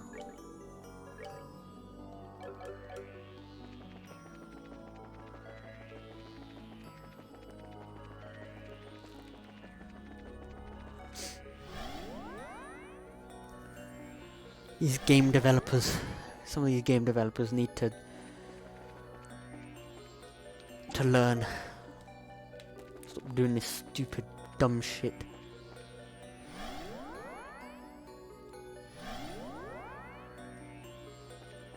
Just listen to what people say, instead of like deciding that it's good to be as immersed. Like I understand there's a market for immersive experiences, and from time to time I do enjoy like an immersive game. Like when I want to relax, I sometimes play like Euro Truck Simulator. It's a nice relaxing game. I don't have to do too much. I don't have to, you know, worry so much about completing difficult puzzles or fighting tough enemies. I just drive from point A to point B. There might be a couple challenges along the way that make it interesting, but I can relax. I can sort of take my time and chill. But it doesn't work in certain experiences, and developers need to realize that.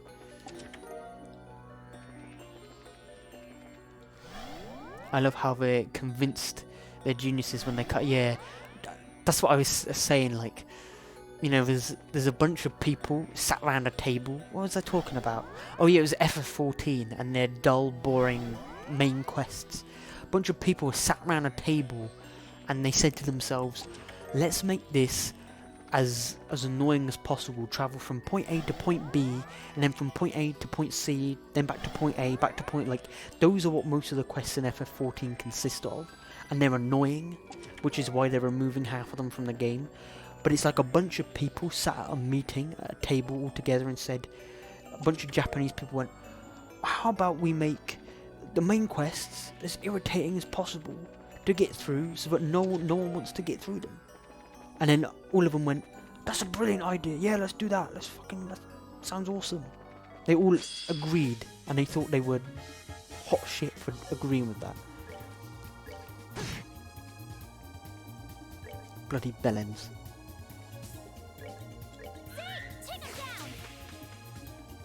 It's like when games think they're meaning something. Like Moen even says this sometimes. Like, he thinks games are being like meaningful, like they're artistic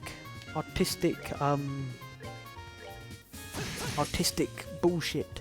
We're being meaningful. This all has meaning. Like flower symbolism. Don't make weird cryptic imagery and think you're being like, it's in Death Stranding. Kojima thought he was the biggest genius on earth because he made whales appear out of oil.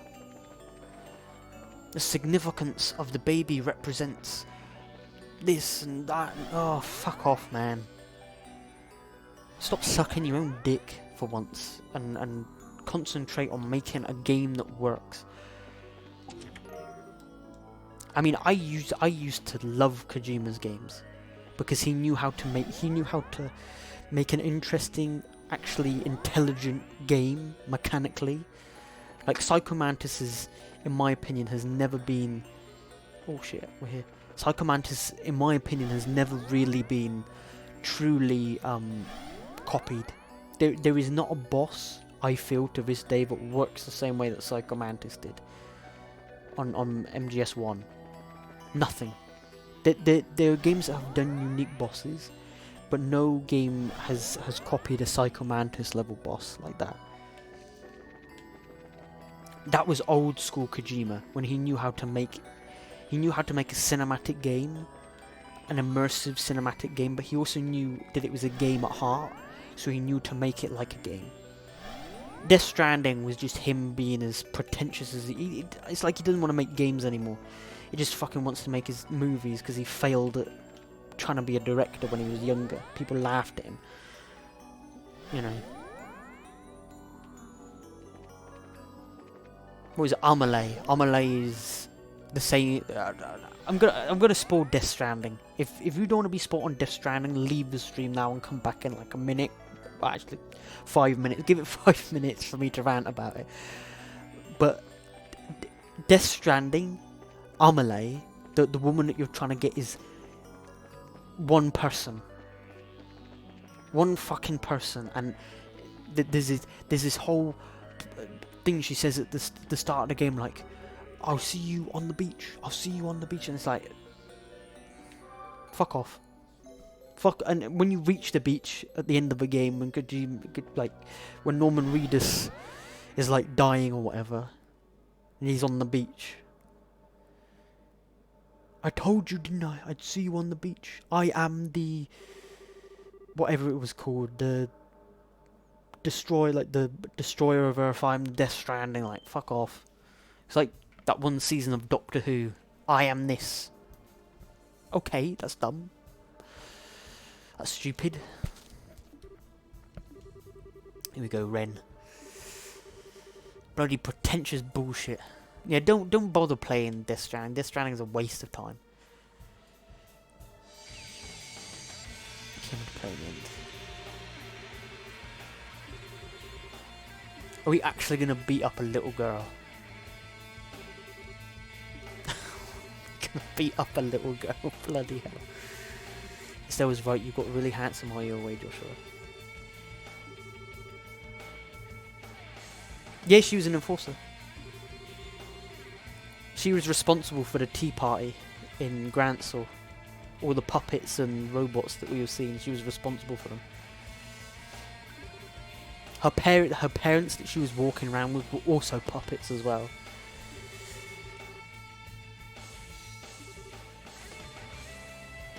Let's see what this little girl can do. Daddy's coming with the belt to sort Ren out. Coming with the belt. She's so strong. Oh, don't turn him in for a tough boss fight.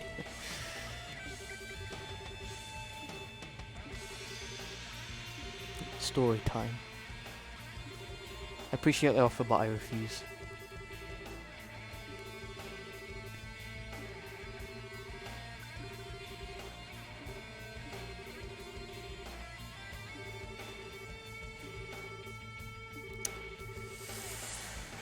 Oh dear, is it Fairy Tale? Is it Fairy Tale? Good thing Bowen isn't it? Fuck Fairy Tale, man. Fuck that show. I wasted my time with that show. I'd like my time refunded.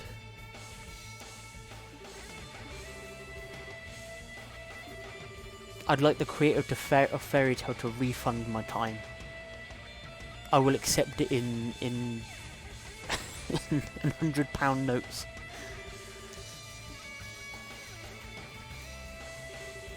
Don't stand all Estelle, what are you trying to... I did watch it a very long time ago. A very long time ago. It was when I was in my shonen phase. When I was in my teens.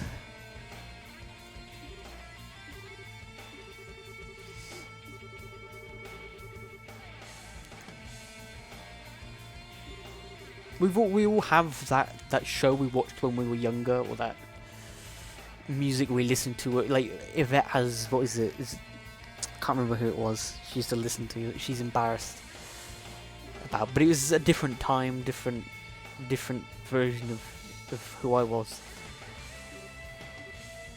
Let's just say it was before I grew up. Is when I saw it. Oh, here we go.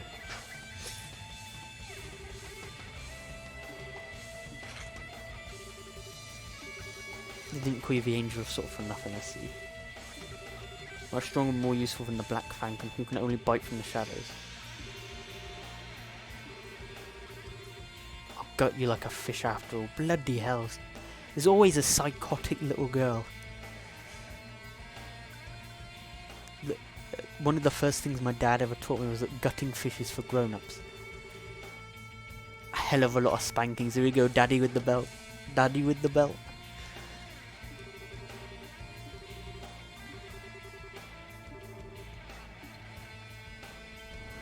Oh, here we go. Robot butt buddies.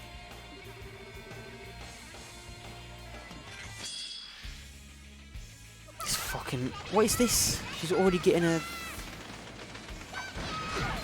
Oh my fucking god, she wiped out Chloe in one hit. Bloody hell. Bloody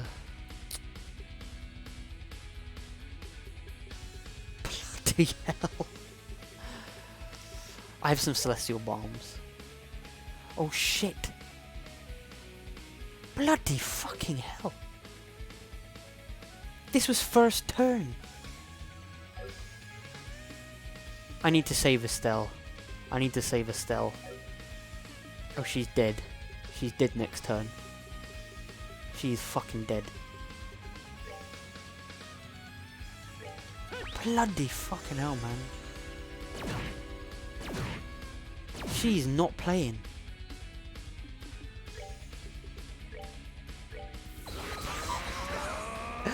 When you guys...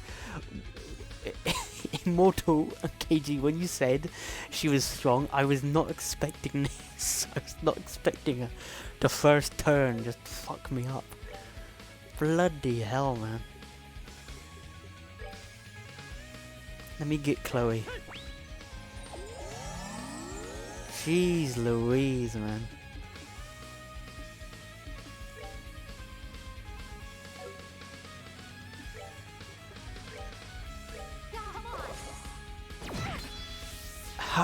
Her attacks can... That's so fucking ridiculous, man.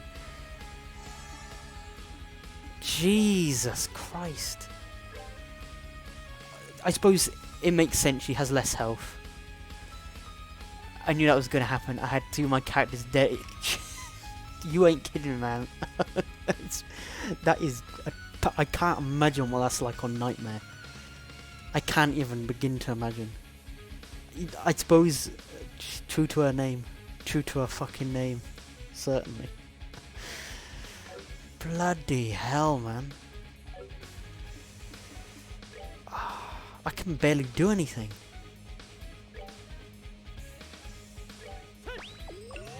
I need to keep them all topped up. I suppose I should focus on her, really.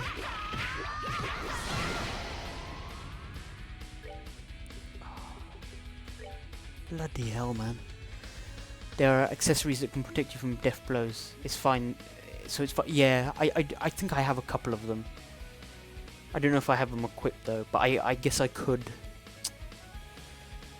I think I'll be okay. I think I'll be okay.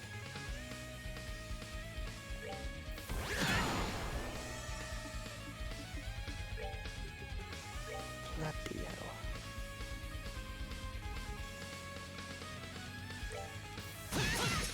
I need to take her out ASAP.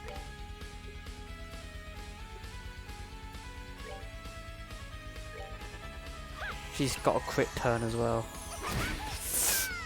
I hate it. I'm so panicked right now. Okay.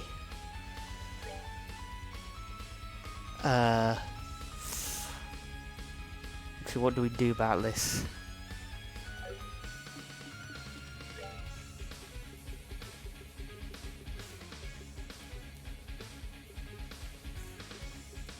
Defense plus 20. I'll actually give this to Estelle.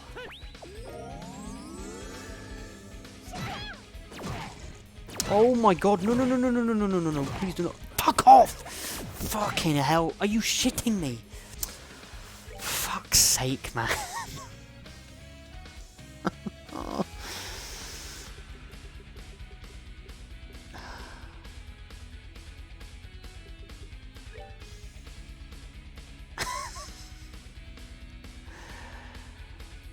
Yeah. Bloody hell, man.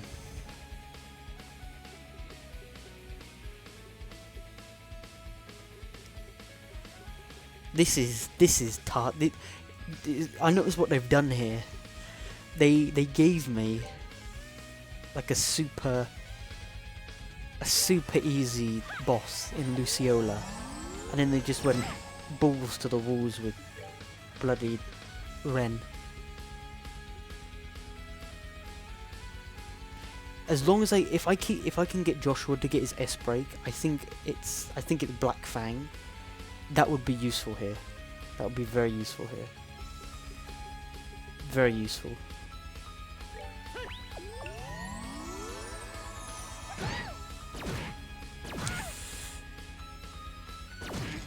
No. I'm panicking. Legit panic. This is bad.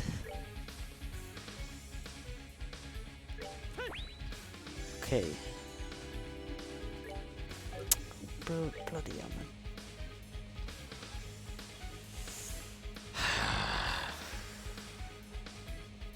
Should I? You think I should kill the machines first?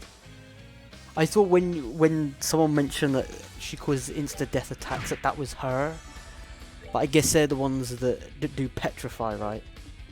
Not her, so I probably should.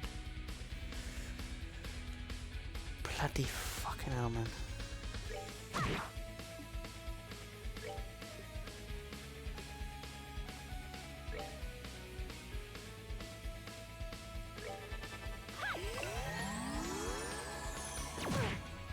Okay.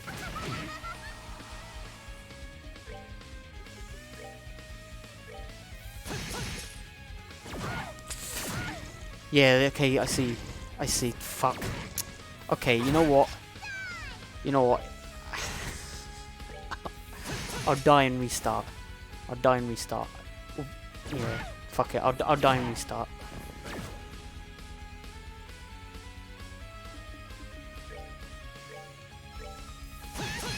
I know what I need to do now.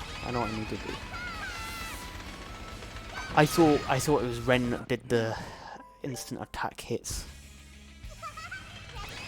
But I guess it's...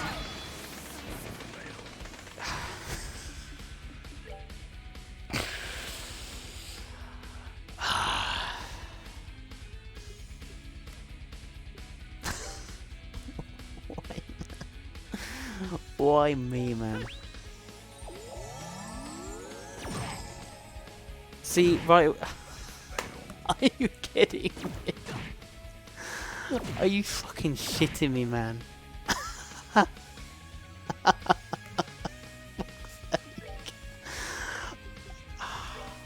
I just can't win.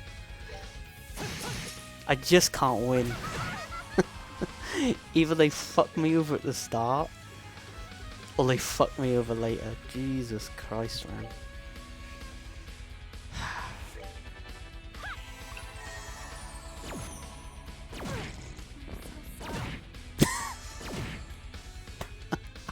How unlucky can I be, man? This might be another restart already.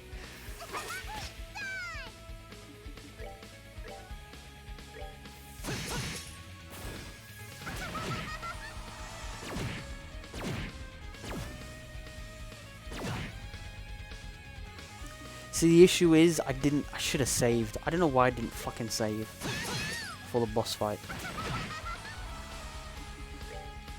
Because I probably have stuff that can resist petrify. Right, please don't kill.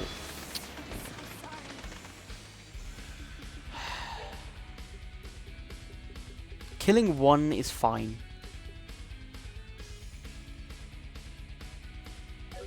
You know what? Fuck it. I'm just.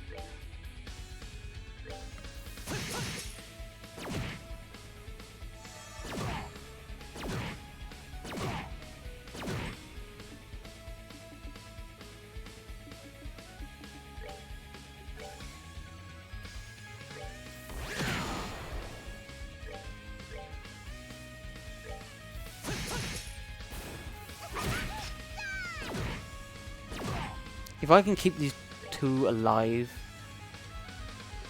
long enough, I can revive the other two later.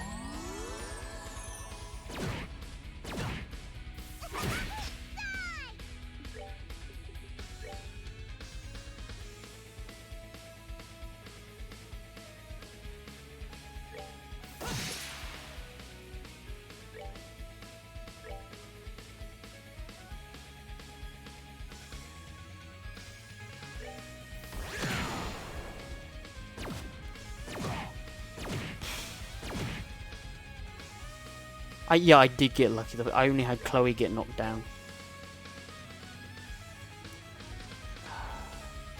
This is so fucking... Of course this happens.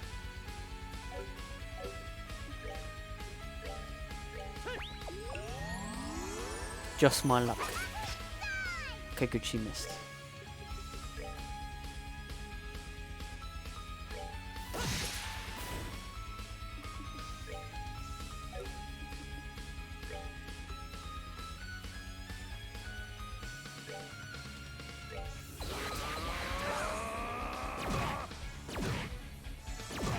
No, no, no, no, no, no, no, no, no.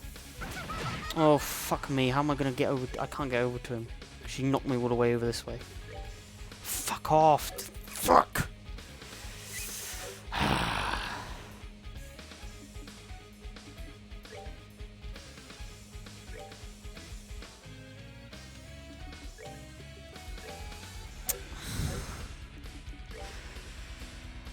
Ah.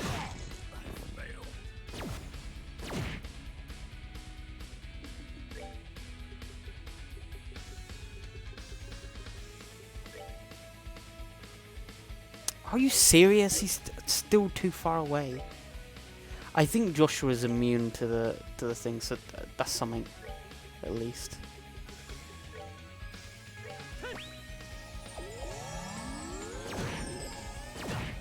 Poison now.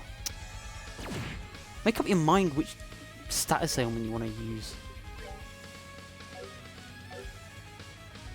I don't have to worry, because Zin can self-cure himself of that.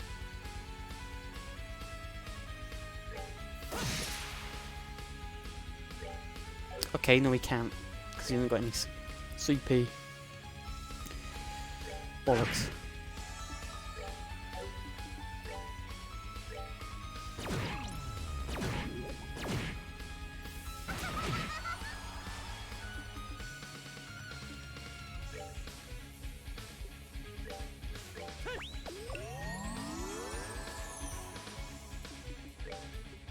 Right, true composure.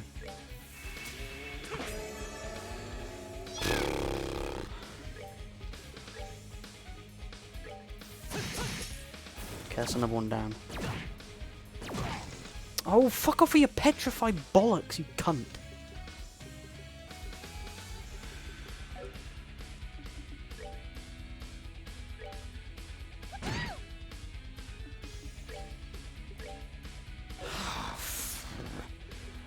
Be fine, I can use another Celestial Bomb. I don't mind wasting a couple of those. Please, please let me luck out here. Of course, the last one decides to hit him. Oh, dearie, dearie me.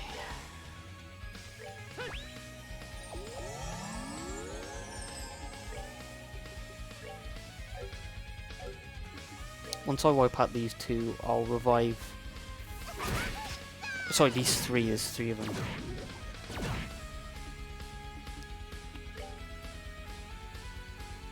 Let's move them closer. Look at them hiding over there. Look at them hiding behind that pillar. Pussies. Pussy bots.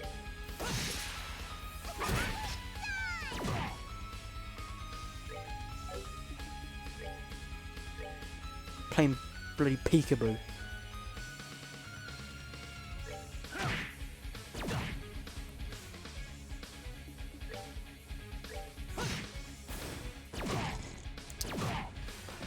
Why him?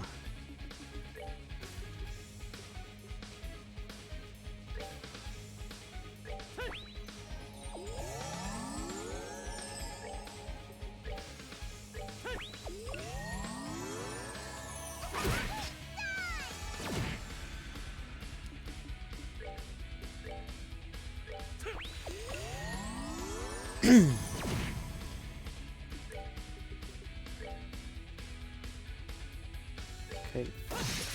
Just flicker them.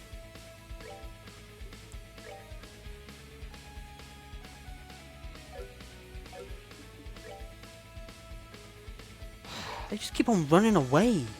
That's the annoying part.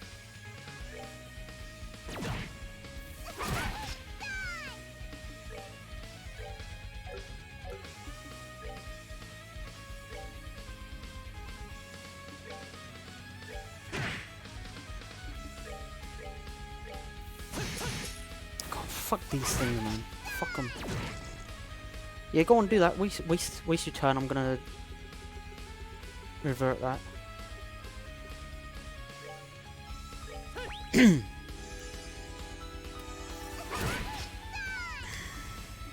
Die!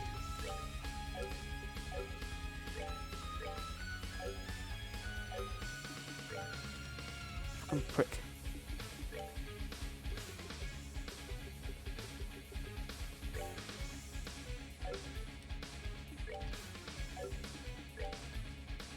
Gotta chase this one again because it's running off. I should use arts, but it doesn't seem like with the EP waste is worth it because they're pretty like resistant to it. Well, not resistant, but they have like average.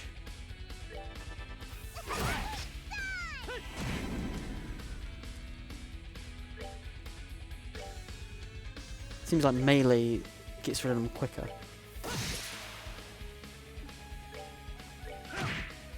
Bloody hell, fucking die! Jeez, how much health you've got? Okay, it's dead. It's dead. It's fine, it's dead.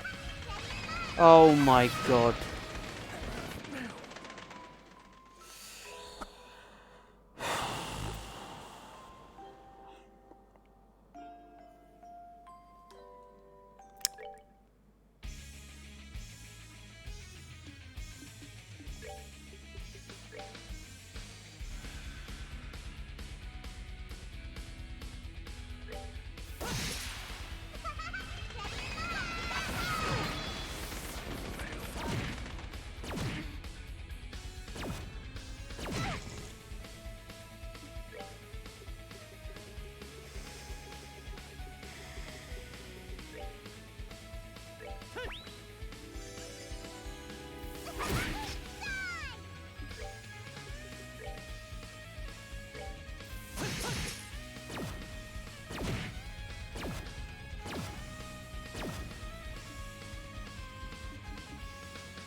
Good to go.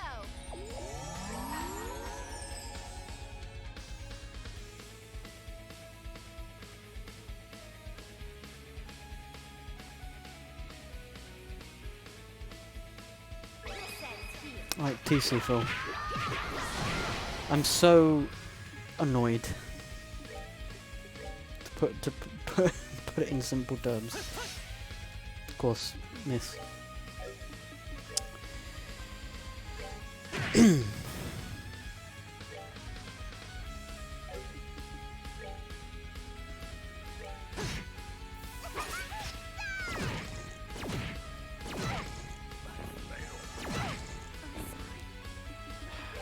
See, I wish the thing that annoys me most is that I didn't save before this boss fight. I don't know why I didn't save. Actually, no, I could use an autosave, I suppose. Fuck's sake, man. If I lose this again, I'm going to autosave and I'm going to change some things up. Because fuck this boss. It's one hit.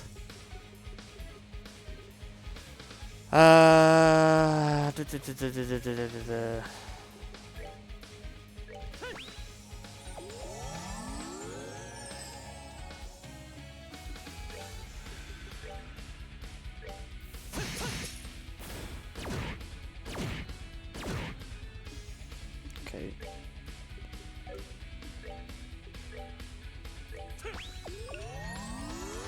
Like, of all the times she could have done that move, and of all the amount of people that she could have hit, it just so happened to be that those two.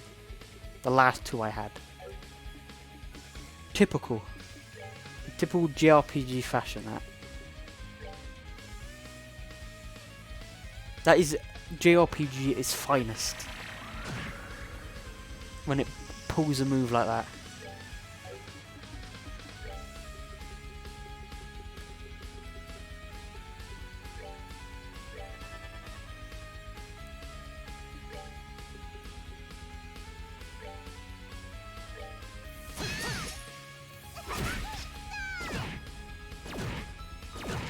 Oh, come on! Got hard on for Zin.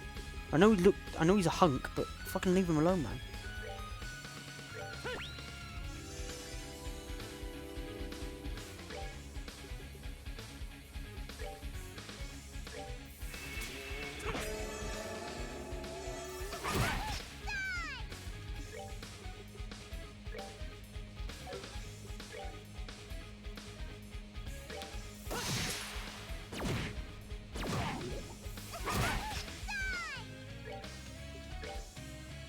I hate how I've been knocked back just far enough for none of my melee things to be within range.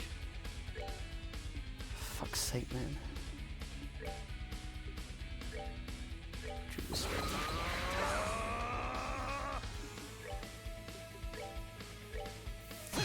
I'm gonna whittle her down a bit.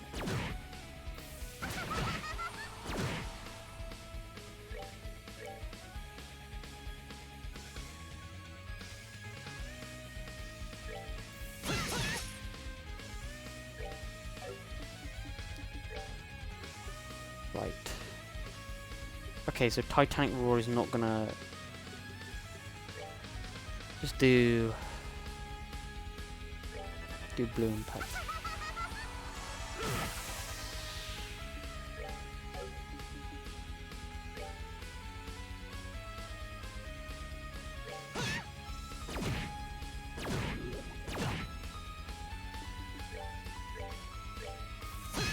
Okay, Ren's down. Okay. So no more bullshit slaughter moves.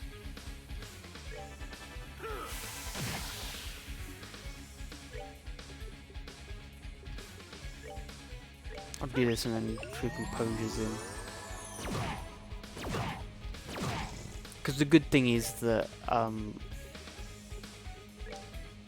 Joshua doesn't get hit by any of these. I think he's got the all elements like thing.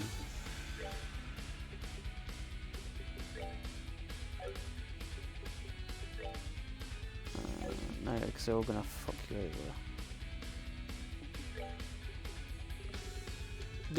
The thing that annoys me is I can't use Titanic Roar. Earth Lance. Like, I really need like...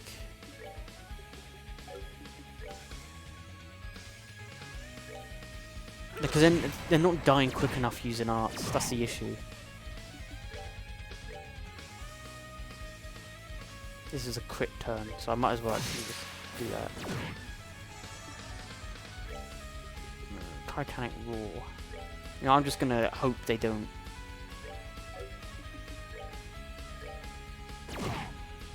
Okay, good. Let's hope they don't petrify him. Of course they do. Of course they decide to do that. That is typical. That is so fucking typical.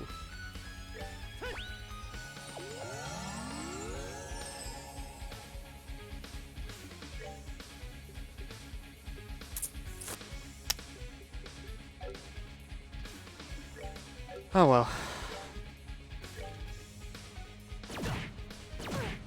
Okay, so they didn't hit Zin, which is interesting.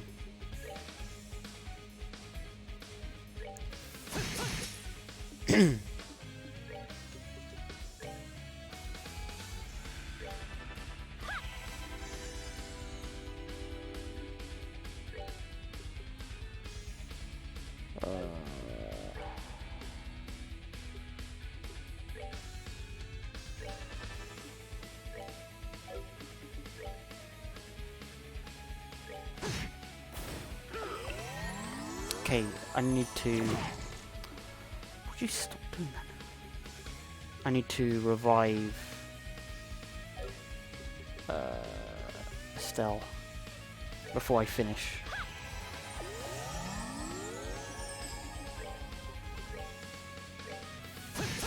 Nice. Oh my god, that fight's over. Bloody hell, man. That was the hardest. That was by far the hardest.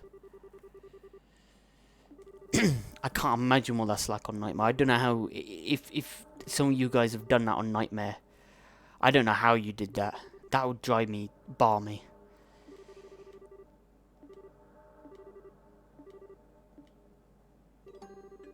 I've got a fairy tale of my own, you know. A long time ago in a land far away, a little girl named Ren had a fake mama and papa. A fake mama and papa. Ren loved them a lot, but one day they said they had a problem and had to go away for a while. They gave Ren away to other grown-ups who are very bad people. They were crying when they gave Ren away. They said, "We'll come back for you, sweetie," over and over, but they never did. Don't tell me this is going to end up as fucked up as Joshua's past, because they legit basically implied rape, or an attempt at rape. She was made to do many unpleasant things. Don't tell me. Ren got used to most of it, but she never got used to being hurt. There were other kids the same age there too, but most of them got sick and died. That went on for about half a year. I don't know whether they go that far. In the end, Mama and Papa were fake. If they were a real Mama and Papa, they would have come for Ren when she got hurt. That's how your Papa and Mama act, right? Came for Ren instead. They slaughtered all the bad grown-ups, stabbed them, burned them. It was wonderful. Jeez. The society occasionally finds cause to crush lesser criminal organizations, mostly for the purpose of absorbing their resources. Okay, that makes sense. We've handled during one such mission. They brought Ren home to Ouroboros. Ren learned so much when she came home. Joshua taught her to be sneaky. Lo taught her how to fight and kill. She learned all sorts of other things from everyone else too. And the nice people at the 13 factories taught her how to be friends with dolls, just like Pedro. That's when she met her real Mama and Papa. Oh, the one she created. And this huge mech.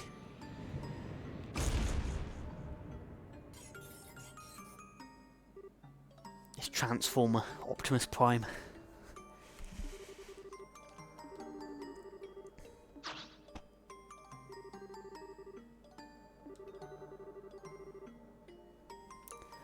Alright, I get it. Yeah, I mean, most of the people in Ouroboros are fucked. Yeah, see, I just didn't have the opportunity to do that, because the second she does her thing the first turn, Chloe got wiped out. And if I tried to revive Chloe, I probably would have ended up getting fucked anyway. They probably would have knocked her down again, regardless. So I was hesitant. Are you serious? Another boss? Oh, come on, man. I thought it was over. How much health has this one got? Oh my god. Okay. Okay, sure game.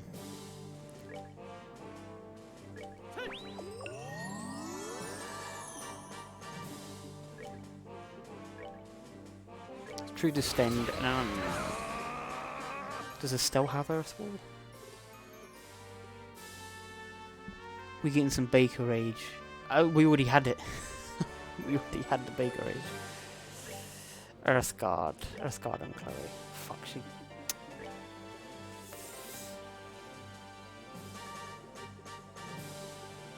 I guess this is the final, probably the final boss of Chapter 7. So it does make sense.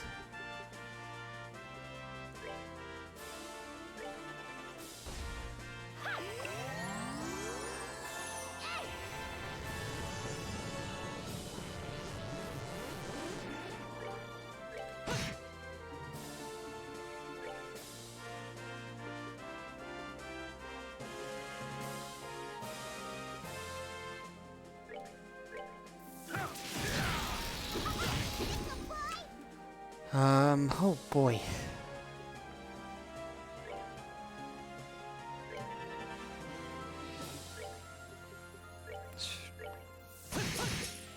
Okay, nice. Why is Zin not getting his Earth Guard? Earth Guard on herself.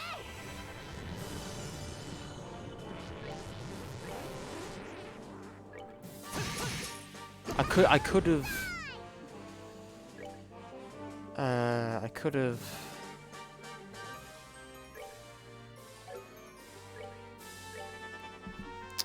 What was I gonna say? Oh yeah, I was gonna say I could have used morale.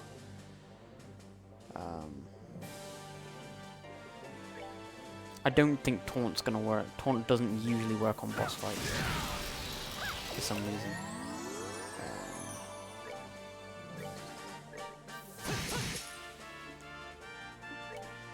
Can't use morale. Use Earth Guard. Joshua. Nice. And Earth Guard again on Joshua. Zin can take the hit. Zin's defense is pretty damn high.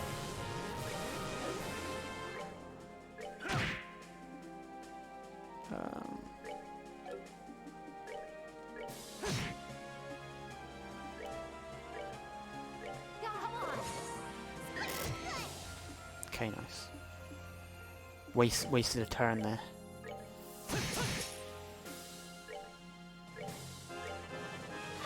This is so much easier compared to the last boss. So much fucking easier.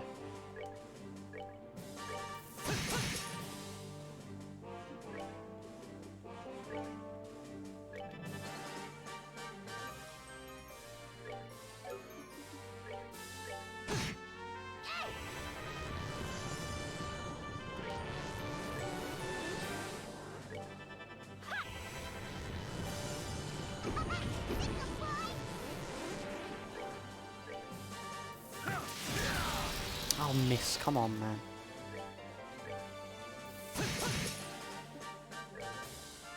Earth Guard. Earth Guard. Stell.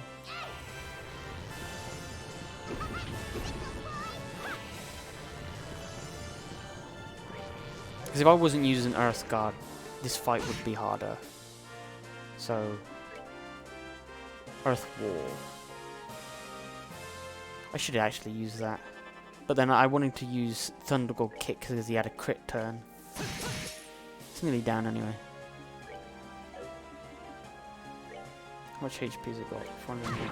There we go. Nice. Easy. That was really easy. Phase 2. Yeah. Yeah, I can't go full on Baker Age. The Pimp Squad will not be happy that I failed to inform of the quality Baker Age on live. The Artemis Fowl film. I didn't know there was an Artemis Fowl film even out, to be honest.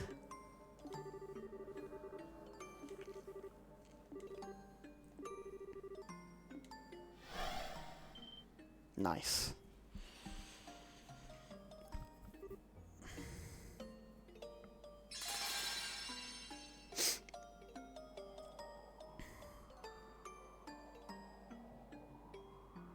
Yeah. I was like, if I felt full of energy and felt 100% me, I would have full steam raged. But I was like, I can't do it, so I'm just gonna be quiet for a bit.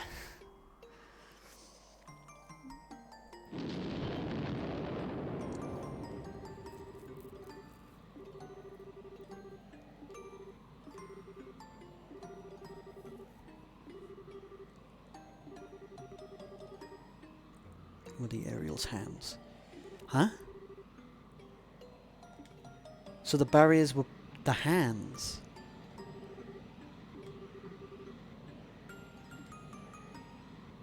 Okay. I'm not looking forward to another boss fight with her. I'm fine with every one of the other enforcers. She's the one I'm least looking forward to fighting again. Bloody hell, man.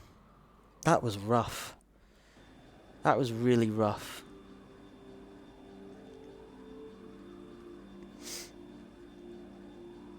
About the changes made. What, to Artemis Fowl? The Artemis Fowl movie. I only remember that when the books were... I read a very small amount of one of the Artemis Fowl books. I never really got into them. I wasn't really a fan of Harry Potter. I didn't really get into Artemis Fowl.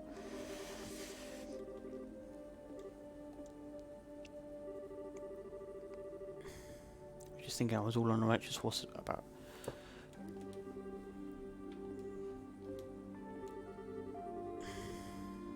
I've always been kind of sheltered from the really nasty stuff in the world.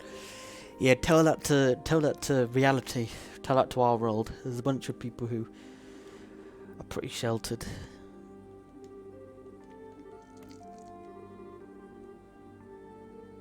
Ren is, in the truest sense of the word, a genius.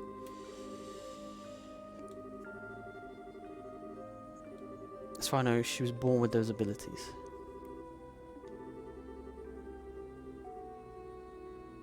Worse than what I went through in many ways. Yeah, true. Her heart never really broke, at least not in the same way. At this point, adversity is just another obstacle to her, one she can overcome with guile or force. Rather than shutting down, she became as flexible as a snake, more so than any of us. No matter how happy she might say she is, she's still obviously in pain. The titular character is a criminal mastermind or something in the book, and that is different in the film. The butler was Eurasian in the books and black in the film. A character by the name Root is male in the books and Root is female in the film. Going Disney, that is very pandery. That is evidently very SJW filled. Like, why can't people just make things the way that they were made? Like, as they were written. It's not hard. It's really not that hard. People don't get that that's not what people want. Like, everyone by now knows it's a gender. That is an agenda. Like, if you want to do that, if you want to portray that kind of message, do it in something that isn't already established. That's what pisses me off. Like, Lara Croft is a perfect example of what you can do by creating something new out of something that exists. Simple as that. And, like, I don't mean that there's any implied message with Lara Croft, but there is the, I guess, the kind of overall kind of underlying thing of she's a strong female character, right? But she's basically like an Indiana Jones or Nathan Drake, but she's a woman.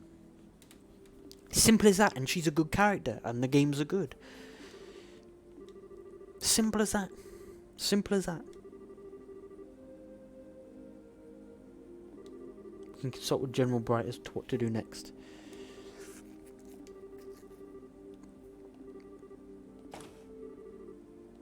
Who's this? Oh, Russell, is it? I don't get what it is, Giovanni. People just don't learn. There seems to be a repetitive cycle of not learning from people's mistakes and not learning from how people react to things. It's as simple as looking at things that have happened, looking at the backlash that is being received, and then not doing that. But I guess the issue is that people still buy into it. People still praise that kind of stuff happening. And it's not a healthy mindset. It's not a healthy mindset to go full on trying to, you know, specify. Like, there is such a thing as positive discrimination. Some people don't understand that. Some people just want to be treated the same as every other person. They don't want to be treated as if there's some special race. They don't want to be treated like the ancients from FF7, right? They don't want to be treated as if they're some powerful entities. They just want to live lives without being, treated like shit. And I'm all for that. But don't start cramming stuff down my throat and making me feel like a bad guy for nothing. In another dimension. Oh, so the Aureole is from another dimension then. They kept it in. Oh shit! So that's where it was. And the gospel, they're from there. Who's this? This is Wiseman. Yep, he's bloody bellend.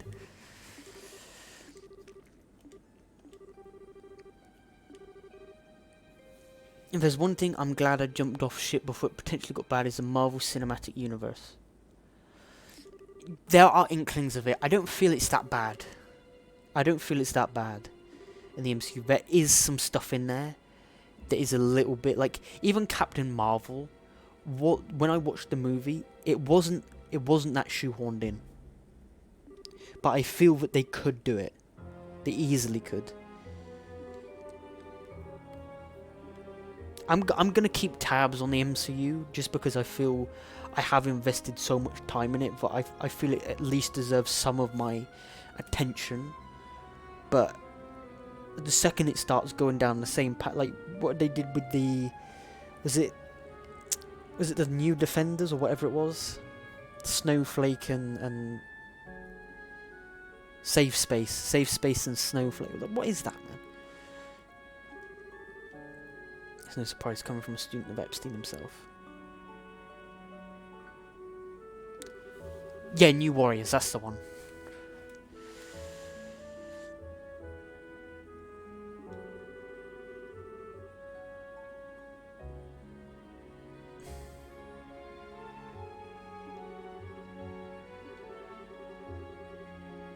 Like, because the second I start criticizing that kind of inclusion, it suddenly means that I'm not inclusive.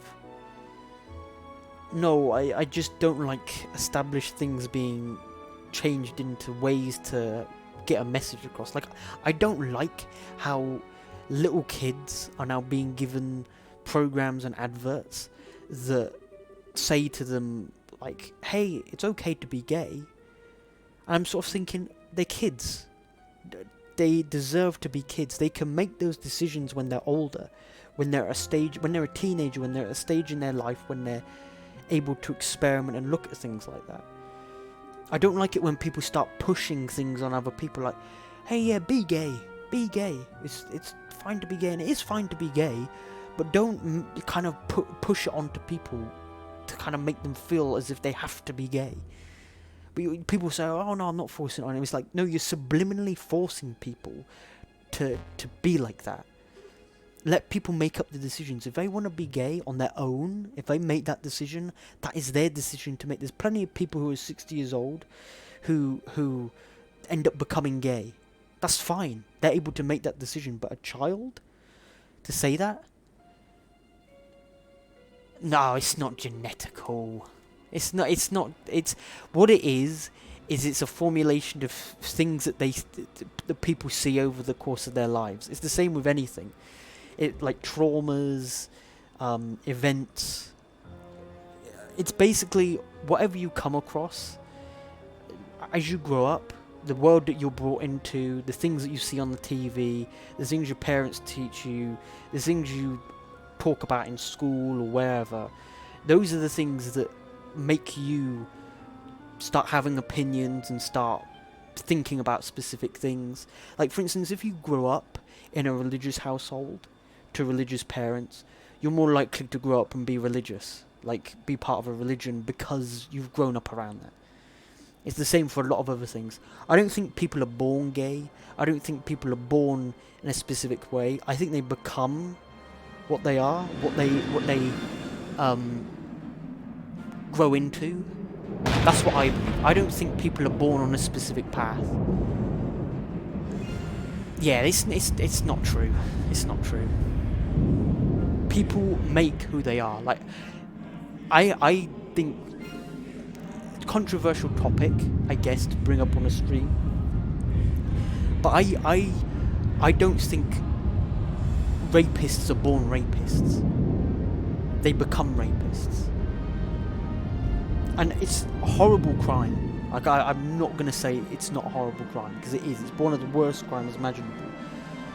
But they became a rapist for another reason. And sometimes a reason that is beyond their control. Does it justify it? No.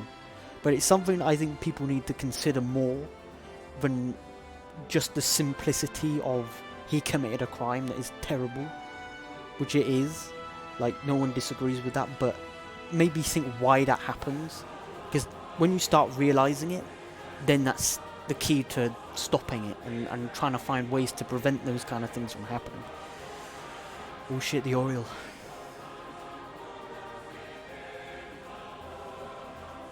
That music, that is fucking great music.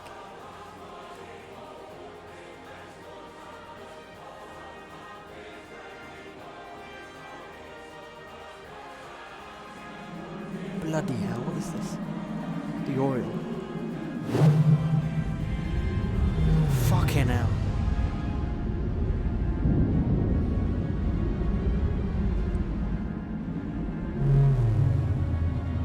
This is basically like a large-scale version of the end of the first game.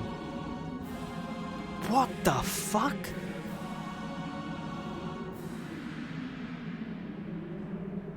Holy shit.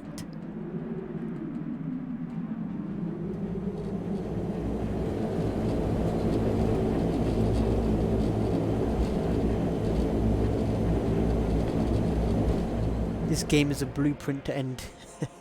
True, yeah.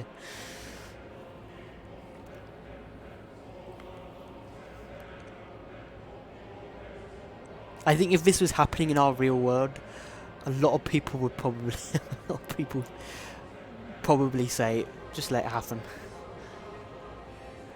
If you take away electricity, humans are nothing. Very true. Humans have become very dependent upon technology. Force people to live like they did back in the caveman era, and they wouldn't know what to do. Where's my Twitter? Where's my Twitter? Why can't I use Twitter? People go mad about not having Twitter for like 30 minutes. I get pissed off when I'm sat at a table with people, like having dinner and having conversation. There's someone sat on their phone, and someone will pick it out of their hand and fucking throw it across the room.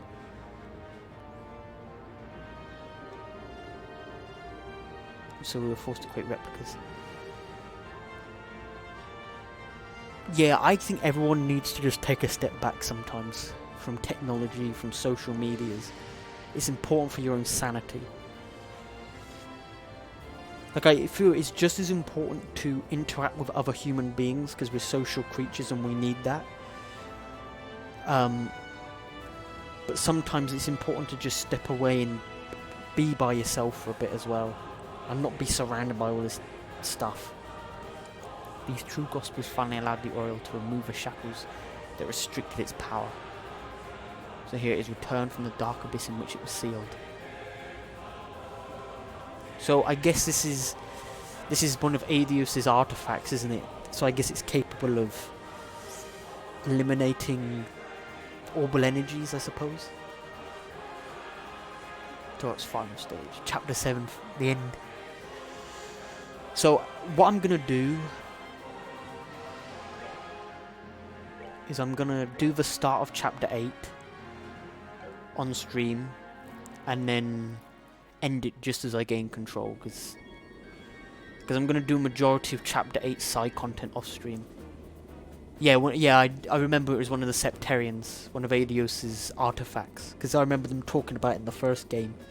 It was like one of the Sept-Terrions. There's low sprite like that for the whole game. What? Yeah, there's a lot of issues. I'm playing on PC, and I don't think what they did with the PC release on Steam was kind of work the game to certain resolutions. So there was like a bit earlier in the game where Campanella's sprite vanished entirely. Yeah, I'm doing chapter 8 off stream. I sort of decided to do the story on stream, and I'm just going to do everything off stream, and then come back and do the end of chapter 8 on stream. Can't just sit here.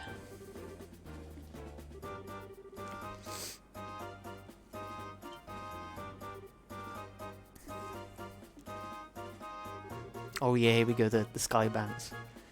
The Capua. First society fools have brought that thing back, then think. Must be full of incredible treasure. Wouldn't do that. I use mods for this game and Lowe's face is shown normally. Oh, I think you mean the character portrait. No, his character portrait got his head on sometimes. He just faces away at points. Because it happened earlier in the game as well, but you can see his full face.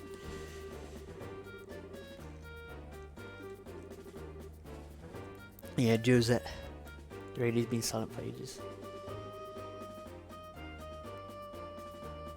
That's 3 normal yeah, I'm gonna do this off stream.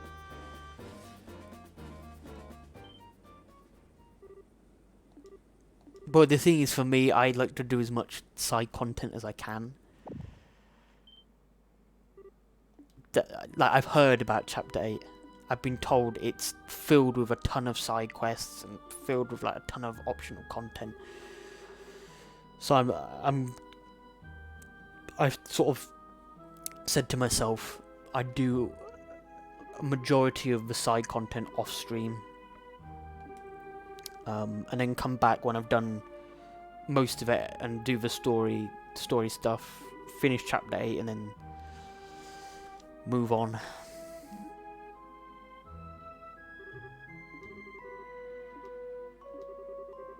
can do it at this point. Pray to Adius, for it's not our time to be called to heaven. Yep. It's probably gonna crash into the sea. They're probably above the lake. Maybe. Land of Chaos. Nice. These are my favourite bits in JRPGs. Seeing the world in a different light to how it's sort of been, like, you know, like in DQ11 they did it. You lose spoilers for those who haven't played DQ. If you want to play DQ11, mute the stream for a bit because I'm gonna mention spoilers.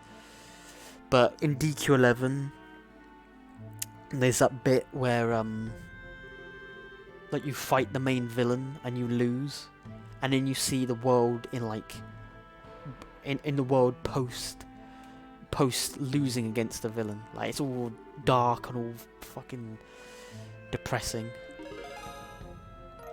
I like that in JRPGs, seeing the world post chaos. I never thought being deprived of ornaments would throw us into this much chaos.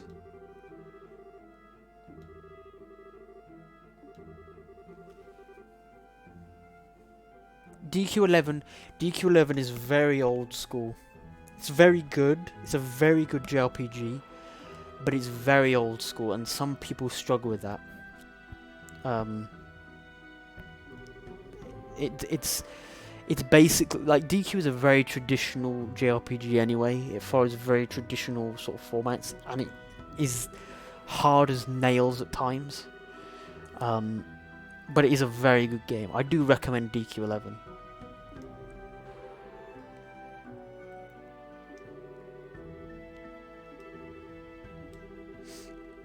I'm more of a... Yeah, FF is probably... I think FF has more depth than Dragon Quest does. Dragon Quest is very simple, very traditional, but it's very fun. It's very fun because it's very basic and very traditional.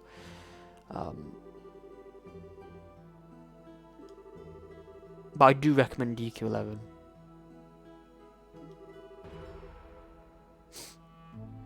Like I usually, if people like Trails, there's another JRPG series. I don't know if I pronounce it right. I never know, but Suikoden is very similar to Trails. In fact, it was Trails before Trails. I don't know if I ever pronounce it right.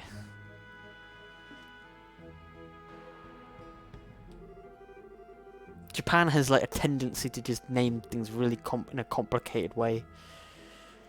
Like, thank God they made Trails, like the Trails series, Trails instead of Kiseki. Like, DQ should be fine.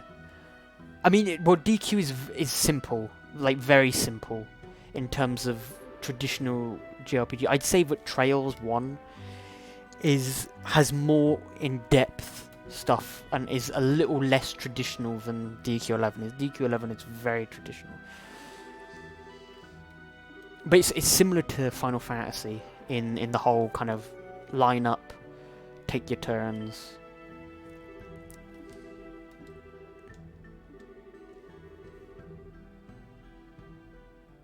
Yeah, I sometimes I don't know whether I pronounce Japanese names correctly. It's basically Trails before Trails. They had a kind of an expanded universe where characters would intersect and follow on. There's little holes between dimensions generated by devices which we call gospels. Makes sense.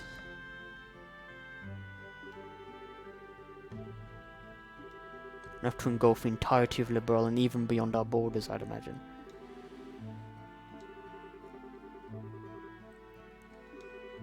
However, this zero field generator can stop the interference of the Aureole. Which is to say, put it next to an orbment and that orbment will work just fine. Okay. Yeah.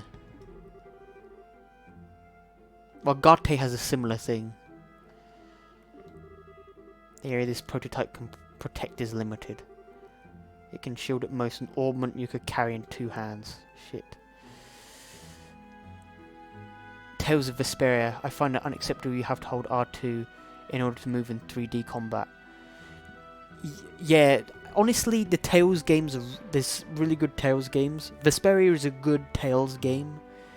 It's just, I think Symphonia, in my opinion, is I prefer Symphonia over Vesperia. I could only put 16 of them together.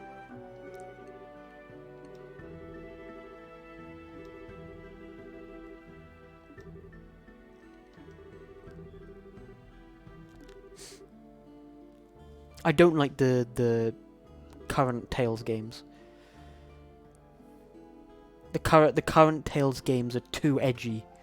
Like, really edgy. It's like it's written by some, like, really depressed teenager. I'll go back on it someday, but that aspect of the game really pissed me off. Yeah, I don't really like Berseria. Berseria I find too edgy. Like, mechanically it's not a bad game, I just find it too edgy for my tastes. Symphonia I like because it balances this very kind of upbeat sort of nature to RPGs that is very lacking, I feel, in modern JRPGs, but also balances it with being able to tell serious, sad moments. I'm an edgelord. Okay. Well, fair enough. If you liked it, I'm not gonna hold it against you to liking it. I just don't like things that are way too edgy.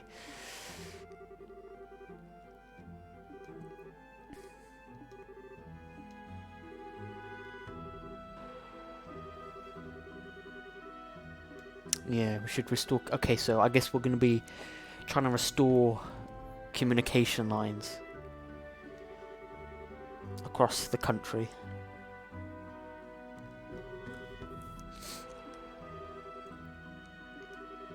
Provide 10 zero field generators to the Royal Army. Nice. the Arce, the capital, the gate, Leiston, and all regional posts.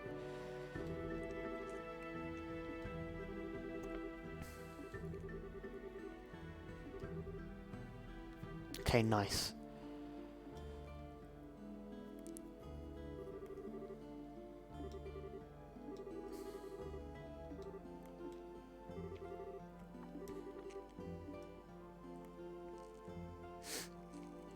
The new Tales game though looks insane.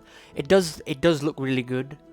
I just hope it can be a little bit more like classic Tales, a little bit. But I'm excited to see more of it. Excited to see more of it, definitely. Like I didn't hate, you know, Zestiria that much. Actually no, you mentioned yeah, I didn't really mind Zestiria too much. I didn't love it. It wasn't too bad. I didn't it wasn't that great of a game. Teacher flipped the switch on the phone. Nice.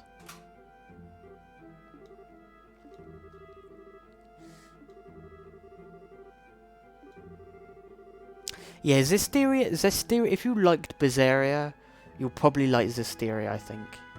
Because they're set in the same world. I think Berseria is a prologue. Or like it's technically a prequel to Zestiria. But it's similar to how FF10 and FF7 are part of the same world. It's just they're too far and apart for there to actually be like significant connections that would spoil either game. But I think if you liked Berseria, you'll probably like Zestiria. I think if you liked Berseria, you'll probably like Zestiria. Nice.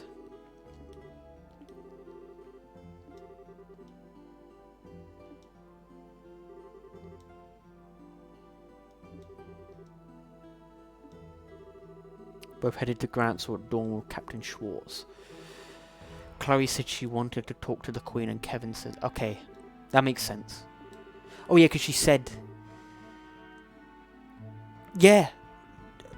The thing is, FF10 doesn't say anything that will necessarily connect 10's universe and 7's universe. It's actually FF10-2 that connects them.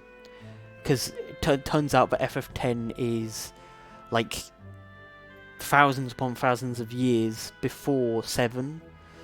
Because there's mention in 10-2 of a Shinra, a person with a last name of Shinra, so like an ancestor of the Shinra in 7, talking about how he wants to build Machina to take energy from the planet. Which is eventually what Shinra ends up doing in 7. And they also mention the Ancients. The Ancients are actually recent in FF10. In FF10's world. You wouldn't think it though. Like they actually confirmed that the two were connected, but they were set leagues in apart. It's like almost like a blink and you'll miss it kind of reference. And the coins minigame. Yeah. That's the plan. Wouldn't we all? It seems like our society friends are already there too. Nice.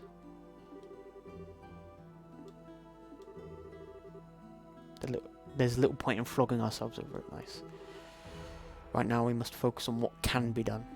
Good. Okay, am I getting control? I'm getting control. Nice.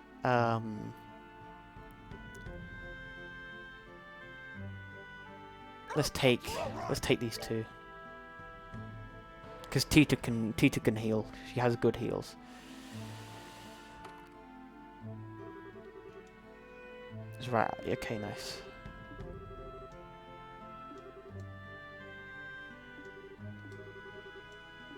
No matter where we go, people are likely to need our help regardless. During the shutdown phenomenon, only characters equipped with zero field generator can use orbital arts. Equip a generator in the accessory slot to use it. Yeah, actually, I didn't like... I had a similar kind of thing with this game. I didn't really use Tita that much. Because she was too squishy, and her moves I felt didn't do enough damage. But late game, Tita is a monster, a legit monster. Like her AOE heals, her AOE attacks. If you can strength her up and get all the proper attributes to her, she can pack a punch. But she can also heal as well, which is the good thing. I didn't really use her in SC. Would have made things a lot easier, I bet. Her heal, yeah, her heal is really good. Her heal is really good. Same with Kevin. Kevin has a decent heal. I prefer, like, the thing that I didn't like about Chloe is that she has like a... She doesn't really have many AoE heals. She has more single target, like high level heals early on, which is good. But when you start getting to high enemy encounters where there's lots of different enemies, Chloe's not really that useful. Yeah, I used to use Chloe a lot, but now I think I prefer to use Kevin or Tita over Chloe. Unless I was wanting to make... Also neglected Xin. See, I did that as well, but I came across like an optional battle in one of the chapters that called for me to have to use Xin. Like, I couldn't not use Xin. I basically just stuck him in a corner, taunted repeatedly, and then buffed him with Chloe. And I realised at that moment that that combo was deadly. He might be. I don't know. He's up there. I don't know whether I think he's definitely the best defensive. Definitely. Okay. I'm gonna leave this here. I've been going for I don't know how long. I didn't expect to go this long actually. But we've got a lot of new followers. Like, I'm really happy to see we're getting some new people in, getting some conversation going. I thank you for the follow, Immortal, and any of the other people who followed during the stream today. It was a really good stream. I got a lot of stuff done. Really happy today. I don't know when I'm next going to stream. There's a schedule on the Discord, but the Discord is, at the moment, the schedule is a little bit all over the place because I've got things going on in real life pulling me away, and I'm sometimes not feeling up to it. Yeah. So yeah, I appreciate the follows. I appreciate people coming by, talking about the game, talking about other things. It was really fun. So yeah, I'm gonna leave it at that. I don't know if Immortal wants to join the Discord. If he wants to join the Discord, I don't know if we have a command for that, but someone can probably link like an invite for the Discord. There's a bunch of other people in there, good people, lots of different people stream as well. So yeah. Tanya, can you get the... Hold on, maybe I can try and get the link for the Discord. Let me get a invite link. A sec. I think this is going to be complicated. I'm not very good with this stuff. Where's the... Oh, there we go. Invite people. Use copy button. There we go. Let me open up this. Okay, this should be linked to the Discord. So if you want to join, feel free to join. We do voice chats, movie nights, all that good shit. Other people, of course, stream. You also get notifications for the stream as well. But yeah, thank you, Tanya, Sinbad, Immortal, KJ, I think his name was. Trying to remember some of you guys. It's really hard to remember. Phil as well, Giovanni. Thank you guys for sticking around. I'll see you guys hopefully soon. Anyway, TC.